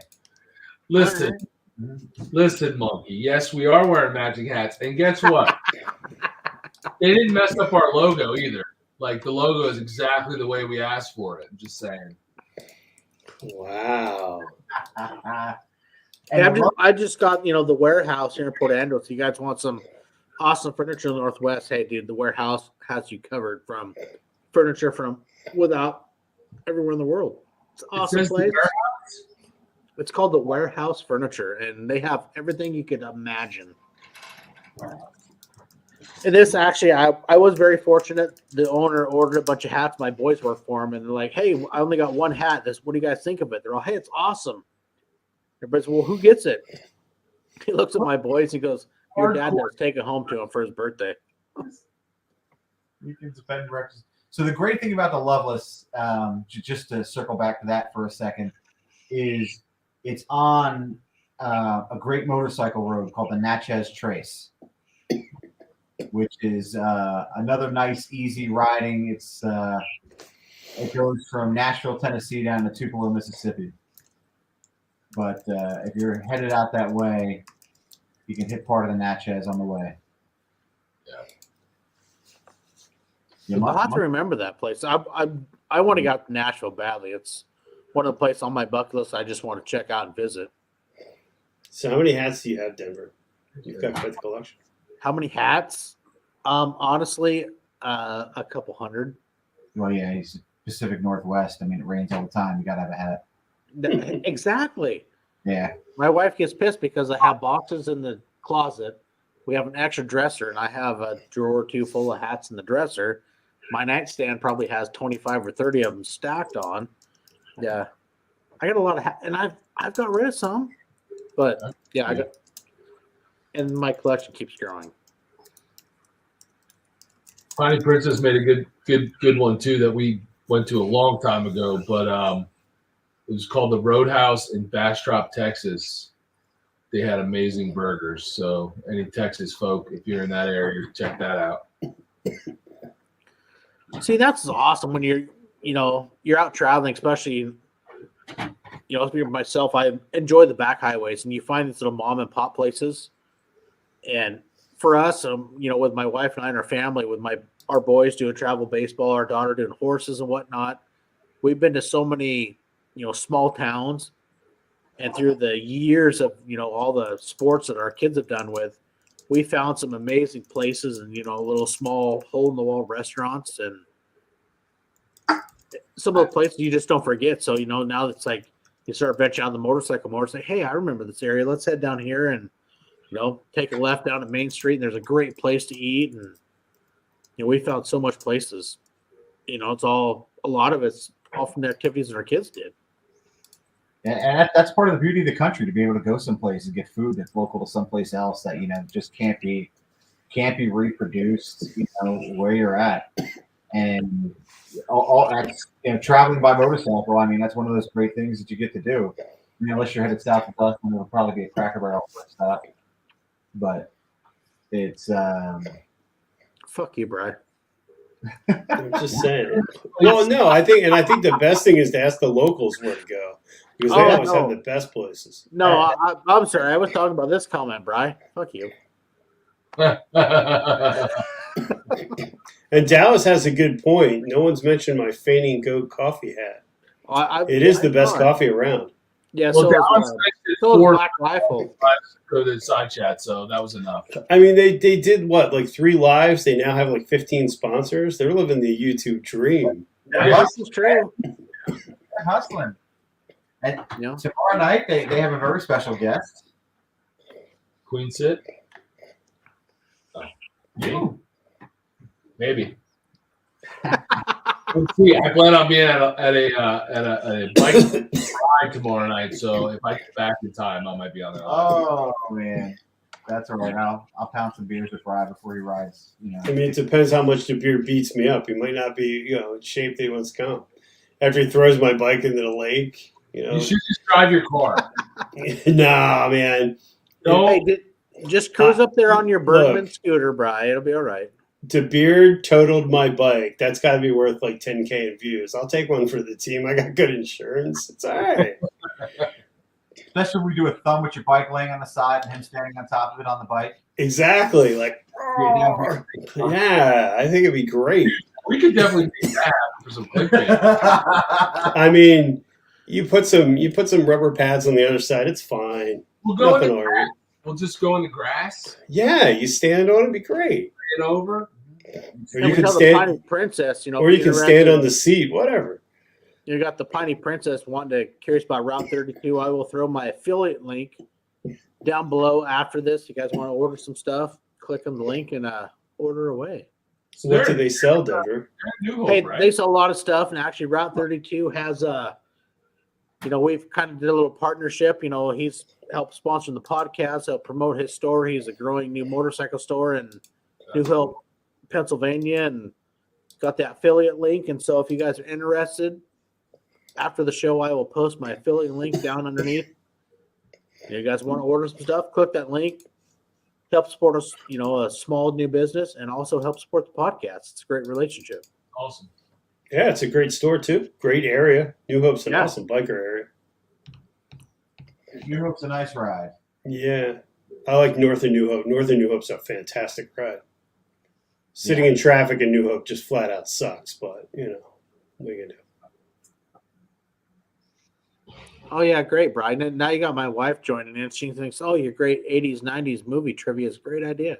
I like that. Yeah. He's in the side. I mean, in all fairness, she didn't bring in a chicken this time, so the show has not really been as exciting as the last one. I don't know if you haven't seen the live. Who was it? That was when we were on with Monkey, right? Yeah, that we were on with Monkey. Yeah. Amy, Denver's wife, just walked in with a chicken as though it was nothing. It was. Yeah, I was talking to you. Had Miss Monkey blowing up the fucking goat and something else, and all of a sudden Amy walks in with chicken. Oh my God, she's just brought his cock in and she's stroking it. Yeah, that was great. That was comical shit. DeBeard left. Potty break. Oh, Denver's favorite band is Bananarama. That's unfortunate. Wow. I think he's more of a Milli Vanilli guy. He's a Milli Vanilli guy. That's just not true on both aspects. Fuck you, bro. Wow. Come on, I could see you dancing. Did you ever have parachute pants, Denver? Be honest. No, sorry. Okay. What is your favorite grunge band, Denver? Grunge band? I was never a really big grunge band guy, but I mean, I did listen to some Nirvana in that time. But for me, I was more of a rock, heavy metal, fucking country guy, honestly. So what's your Nirvana song? What's the number one song you like on Nirvana? Honestly, I can't remember much of the names, and that's no joke because I listened to some of them, and also the other band that I did like was Pearl Jam. They were another Northwest band. Jeremy wasn't a bad tune, but yeah, I did the old heavy metal, some Pantera, Megadeth, fucking all that. Flock of seagulls. Jeepers. Flock of seagulls, man. All right, so Moose, right there. Let's just picture for a moment if Dallas listened to The Cure. Maybe he was a goth. Maybe he was an emo boy. We don't know. I can see it. Yeah. You can't listen to Pantera and The Cure, though. It just doesn't work. This is very true. You can't go from, Vulgar Display of Power, The Walk, Great Southern Trendkill, and then go to The Cure. That just doesn't work. I think as good as Pearl Jam is, I think Alice in Chains was the best band to come out of that movement. Actually, hell yeah, Alice in Chains was damn good. Yeah. Rooster was fucking amazing. Pearl Jam, we got Jeremy. That was a great tune. But, they were all actually great bands out of the Northwest. Yeah, Soundgarden. Yeah. Probably Soundgarden and Alice in Chains. Yeah, very true. I don't know if you saw what Route 32 said. If you come by and mention that you listened, that the V-Twin Life sent you, he can apply your discount code in the store. That's not cool. Denver, you have arrived. Damn. Bam, there it is. I missed that one. Sorry. I scrolled back up. We found it. Denver, just to let you know how it works, you have to pay attention to your sponsors. That's what they like you to do. Hey. It's true. Sorry. I think we have been in that. He's going to mute me. No way, man. There's just so much going on. We get, getting the music. That's, my whole thing. Fuck, dude, I listen to music fucking 16 hours a day, man.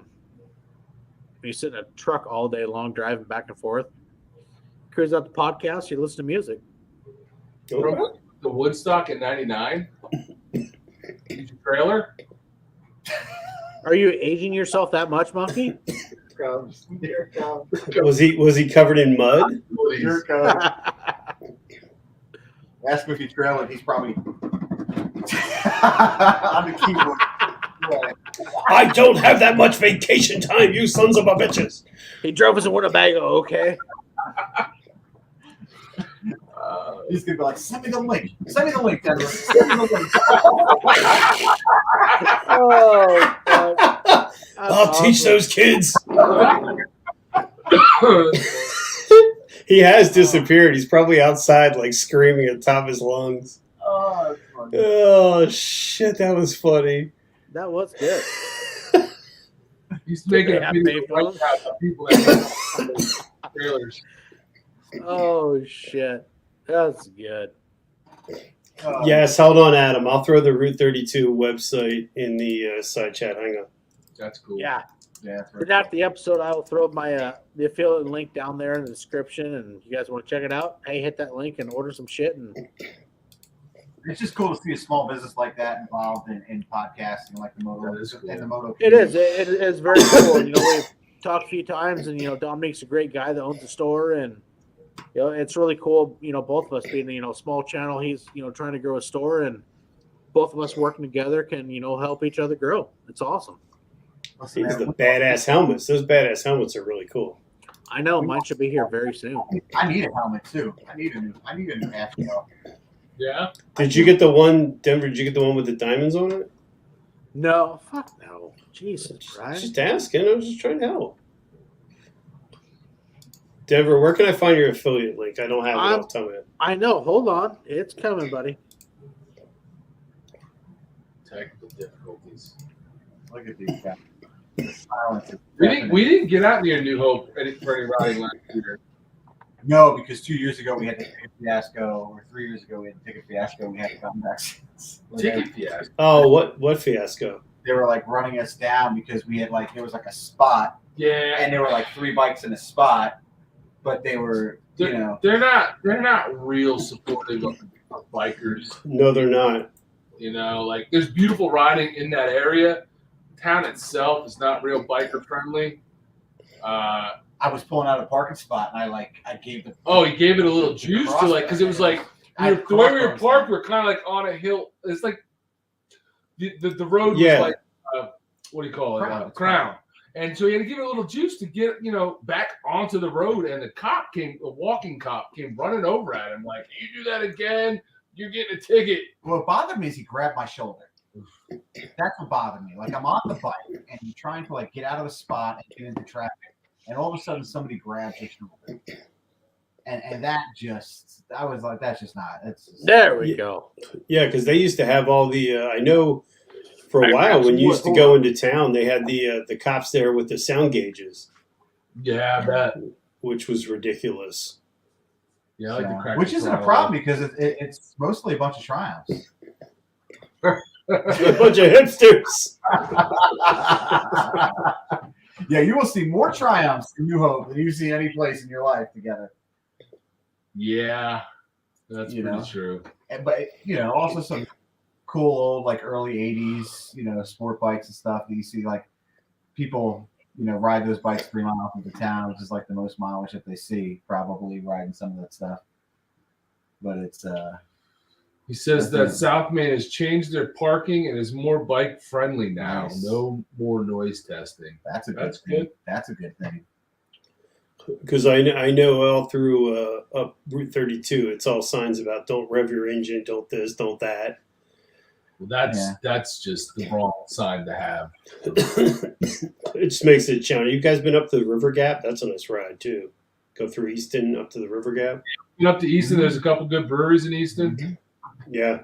Yeah. Isn't who's in downtown Easton? There's a good brewery, a bigger one too. Weinbach? No. Weyerbacher. That's not Weyerbacher, is it? I thought they were more Philly. No, I may be mistaken. I'm trying to think, but there's one I think in Easton. I can't remember who it is. I don't remember the names. One thing we need to do, and we might need to put on the winter list because it might be a good thing to do, is the that brew trail. Is it the Chamonix Creek's on it? What is so there's a brew trail up there. Second Sin Brewing's on it, and the Chamonix Creek's on it. Weyerbacher's on it. There's a bunch of breweries in that northern, from Bristol, up into Bucks County. Weyerbacher is in Easton? Easton. Is it? Yeah. They made the best beer that's Two probably ever been. Rivers was the one we went to. Two Rivers. Yeah, Weyerbacher is there. Yeah, they made Dallas Sucks American Pale Ale. Oh. Yeah. Well, it's not my fault people were eating outside. I just thought they wanted to hear my pipes when I went through New Hope. Yeah, well. Yeah. I don't want to hear them singing Cher songs either, but we have to deal with it.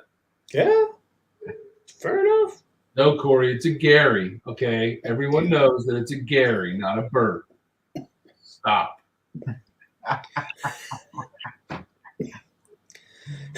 Oh, that's funny. We keep losing Denver. I'm not sure what's going on there. Yeah, he having a rough night.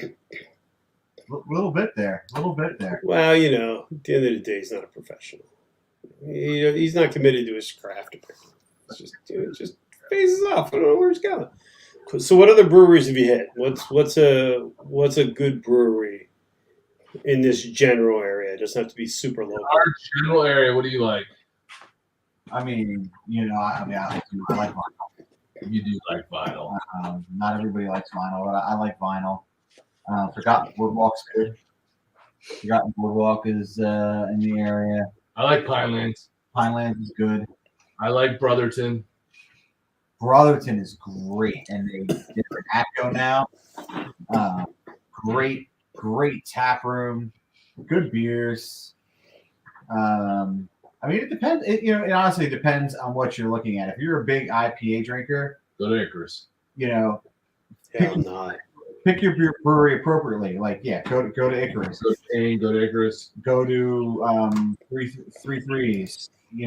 Are they making IPAs? They're a big IPA place too. It's so if you like those type of beers, pick your brewery appropriately. If you don't, then I like Vinyl. They do make IPAs, but they do make a bunch of sours. We like Mechanical. Mechanical's another. Have you been there, Brian? Brewery. No, where's that?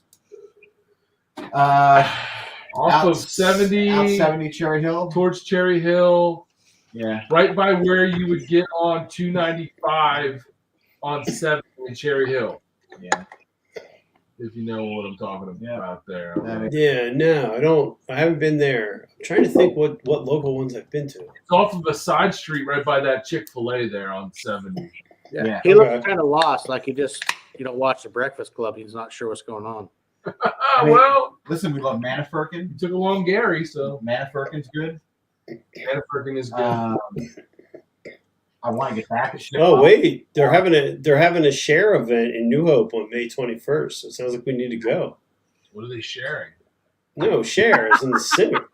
Share. Upside down pineapples. I don't know. I'm just reading the side chat. Oh, that's no. awesome. Have you guys been to Dog and Brew in Croydon? No. Where's that? That Croydon is like right across, like south of Bristol, I think. Croydon, PA, or Yep. somewhere. There. No, we haven't been there. It's a really cool restaurant. It's not a microbrew, but they've got a good selection of beer, great food, and then they've got in Ben Salem they just opened up a distillery rather recently. What's it called? I'm trying to think what the distillery called. Dad Hats is in Bristol, and then there's I think there's a distillery now in Bristol too. Not a distillery, rather a brewery. I have to look it up. I don't know that the brewery has opened yet, or unless because originally it was in Bristol. It was downtown by the taco place towards the waters where the brewery was going, and I had heard that it fell through. I don't know if it had opened yet. Yeah, that's exactly it. Because when one of the Bristol nights they were giving out beer. Yeah, so it's I don't know. I think Mechanical's been a good solid brewery. Manafirkin's been like a good solid brewery for us. Pinelands. I like Pinelands. We like- Pinelands is really small. Or like Tonewood. I love. Now we haven't been to hang out at Tonewood really because we just never got down to Oakland to go to Tonewood. And now they've opened up a new spot in what town? Is it still in Oakland? Yeah. Still in Oakland. They opened up a new a new tap room. But they, I mean, Fuego is definitely one of my favorite South Jersey brews. I think Bry's going to New Hope on the 21st of May. Yes. What's got Springer Mike? He talked about Bonehead. That's of course over on the other side down in Bend, Oregon. Big 10 Barrel Brewing fan out of Bend, Oregon. They're really good, but I'll definitely have to remember Boneyard when I get down that way. Oh, Bonesaw. Bonesaw in Bonesaw's Glassboro. another Have one. you been down there? Drew, or I call him Drew. Bry. No, Bryce. Where is frozen. it? Bonesaw in Glassboro. No, I'm starting to realize there's a lot of places I haven't been. Damn, I got to get out more. Core three down near Glassboro And- is good. And it's Small. it's so tiny. I think their setup is only twice as big as the setup I brew with in my garage. Yeah. I mean, it's that small, and they have this little tap room, and they smoke their own beer glasses. Yeah. So they have this piece of oak under the bar, and they have this whole setup where they smoke the glass, and they let the smoke marinate in the glass, and then they put the beer in. It's pretty cool. And they'll do that. I've been to Third State. There was one in PA that I went to that I really liked, and I can't remember where it was. Yeah, I was 10 barrel. Fucking How good. you were there, bro? What's that? I was Third State. I thought Third State was good. I mean, it's so local to us too. My mother-in-law bought me a gift card to it. We enjoyed it. And it's cool because they have like a bunch of restaurants around there, so that you can order food in. Yeah, It's pretty cool. yeah. It's just kind of Well, that's the crappy thing about New Jersey breweries is that they don't serve They food. can't have And food. that's what people don't realize is that breweries are not allowed to have food.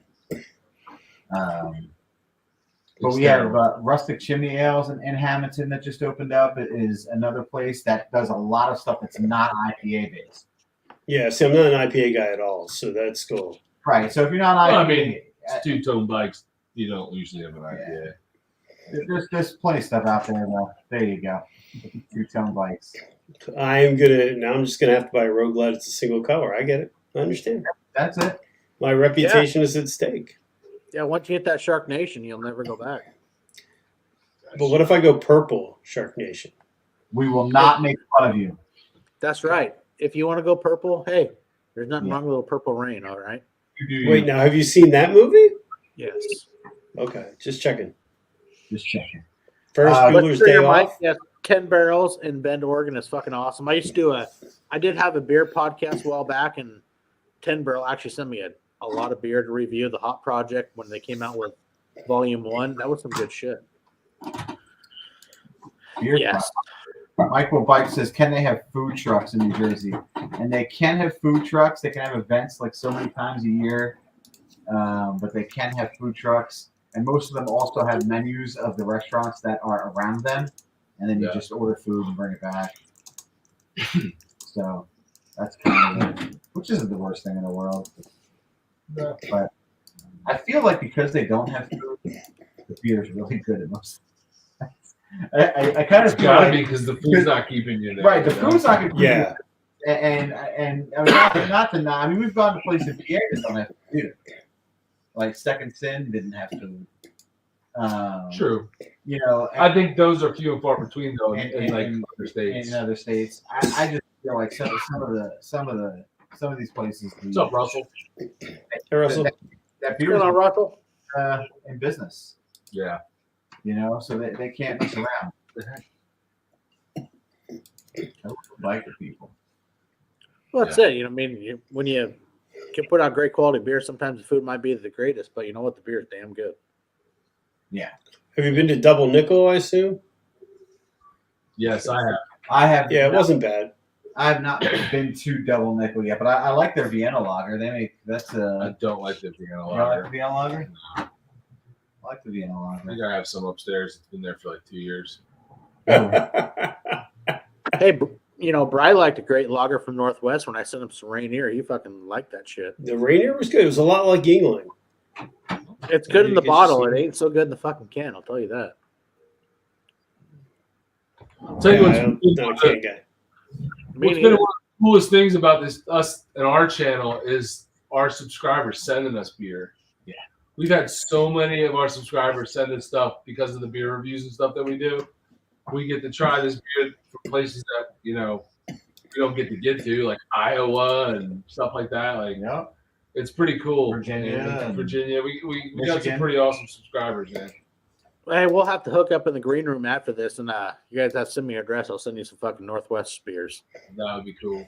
And we'll, That'd be cool because I don't know what I'm getting in the Northwest. we'll put it right on a Thirsty Thursday. Oh, yeah. And that's the thing, like us reviewing beer. I mean, I brew beer, so I know, you know, a little bit more about the science, but it's just we're not training people tasting beers. It's just, you know, what we think and what I we don't even like have a very and, good palate, to be honest with you. you know, So but how That's much? right. Hey, I'll hook you guys up with some classic Northwest brews. Long-standing Northwest brew. How will we go that way? that's cool. I mean, but that's what it's about. If you enjoy it, you enjoy it. I mean, it doesn't matter That's if right. it's high end or good or not. If you like it, you like it. I know what I like, and that's all I need to know. There you go. So And more importantly, in tasting and reviewing it, like this, what people will like, based upon that style. Like if you like this style of beer, then you might like this beer. If you don't like this style of beer, then this beer isn't something you should buy, even if you like the cool looking label. So They can trick you with the labels, man. Some pretty cool labels I've bought that were pretty shitty. Yeah. That's how they get you with wine. They put a fancy label on it and it's still crap. I don't know. I don't buy wine, Bryce. So I guess you're in your own category on that one. Well, you can. I'll be bringing that to my channel soon. Riding and wine reviews. All right. Hey, there you go. Break out to a new genre. Question from Adam George: why can't they have food at a brewery in New Jersey? So New Jersey is and this is my opinion only, but New Jersey is a very communist state, and the New Jersey Restaurant Association is very powerful, and they have lobbied to keep it that way. There was a time not too long ago where there were restaurants that wouldn't even serve beer from local breweries that were in their towns because they would see that as competition. I feel like some of that has changed now. A little bit. But there are, probably still restaurants that won't serve beer from a brewery down the street. Breweries That's messed up. Breweries also cannot stay open. I think 10 o'clock is last call at breweries to not keep competition with bars. So they've made their life very difficult. And that's a big part about us, with the channel is like kind of bringing light to these breweries is, not only small businesses, but they're somebody's American dream. And in a state like ours, they have a lot of hurdles to overcome, and not just on the state level. They have a lot of hurdles to overcome on the federal level as well. So it's no easy task owning and running and operating a brewery. I know when we went to Third State, you had to watch a video, and they had to give you the quote virtual brewery tour before you could even purchase anything. It's some crazy law or something. Well, two years ago in the state of New Jersey, the New Jersey Brewers Association basically had a split. And Kane, Cape May, River Horse, Flying Fish started their own brewery association for New Jersey. And each state can only be represented by one. And they were such powerhouses, they basically took it over and said, this is what we're going to do. Because their business interests at that time were different than the business interests of some of the smaller breweries. And I mean, that's kind of the thing. Like people use like the term like microbrew, and I don't think the term microbrew is really used anymore. They're really all craft breweries, and the biggest joke of the craft brewery world is craft breweries are as big as Sam Adams will ever be, because they still consider themselves, craft by the definition of what a craft brewery is. So River Horse by us, which is huge brewery, it considers craft. Kane is still considered craft. Huge brewery. Flying Fish, Cape May. I think Cape May is probably the smallest of that group. But they, their business interest and distribution were much different than that of, say, a Vinyl or a Manna Firkin or a Third State. That Third State's probably still open like 3 days a week. So that's the thing about breweries in New Jersey. So no food, they can only have certain events. And the virtual tour was a concession that the Restaurant Association in the state gave them, because we used to actually have to take a tour. That's just ridiculous. Interesting. That's kind of messed up. It's cheesy, and most of them are like on a piece of paper, and they're like, "Here, look at this. That's the tour." And what do you want? It's just so stupid. Yeah. That's just stupid. That's the skinny on New Jersey brewery politics. So support your small local brewery. Definitely. We have some weird laws in New Jersey, that's for sure. Yeah, no shit. So, well, shit, guys, man, this has been a lot of fun. Fucking everybody, thanks for tuning in. Thank you guys. Hey, go ahead and, plug yourself where everybody can follow along and, follow your guys' adventure. So we are Baggers and Brews on YouTube. Yep. We are also on the Gram, which is a great place to check out some of the photos and adventures. We put updates there, especially when we're on the road. And everything that does not make it to the YouTube or Facebook or the Gram winds up on this app called TikTok. So if you are not following us on TikTok, it's also a lot of fun. We do live shows on Thursdays. Right. And we are all things, baggers, rallies, beer, damn good times. Yeah, and tomorrow night, I will be a guest on the Double D's live stream, Droop and Dallas. And the following Monday, George will be on. So check that out. Those of you in the side chat watching. That's a set. Nice. Run There you now. go. Run now. Oh. Well, yeah, thanks everybody for tuning in. Next Sunday, we will not be here for Easter. There might be a video content coming out if weather can permit. I'll see if I can get something out, but we will be back on the 24th of April with the legendary Whip Mesa, giving her some of her stories and adventures from the road. That'll be an awesome show. So, hey, Baggers and Brews, thanks, guys, for coming on. It's been an awesome time. And, hey, guys, don't forget, ride safe, have fun, man. Enjoy that open road.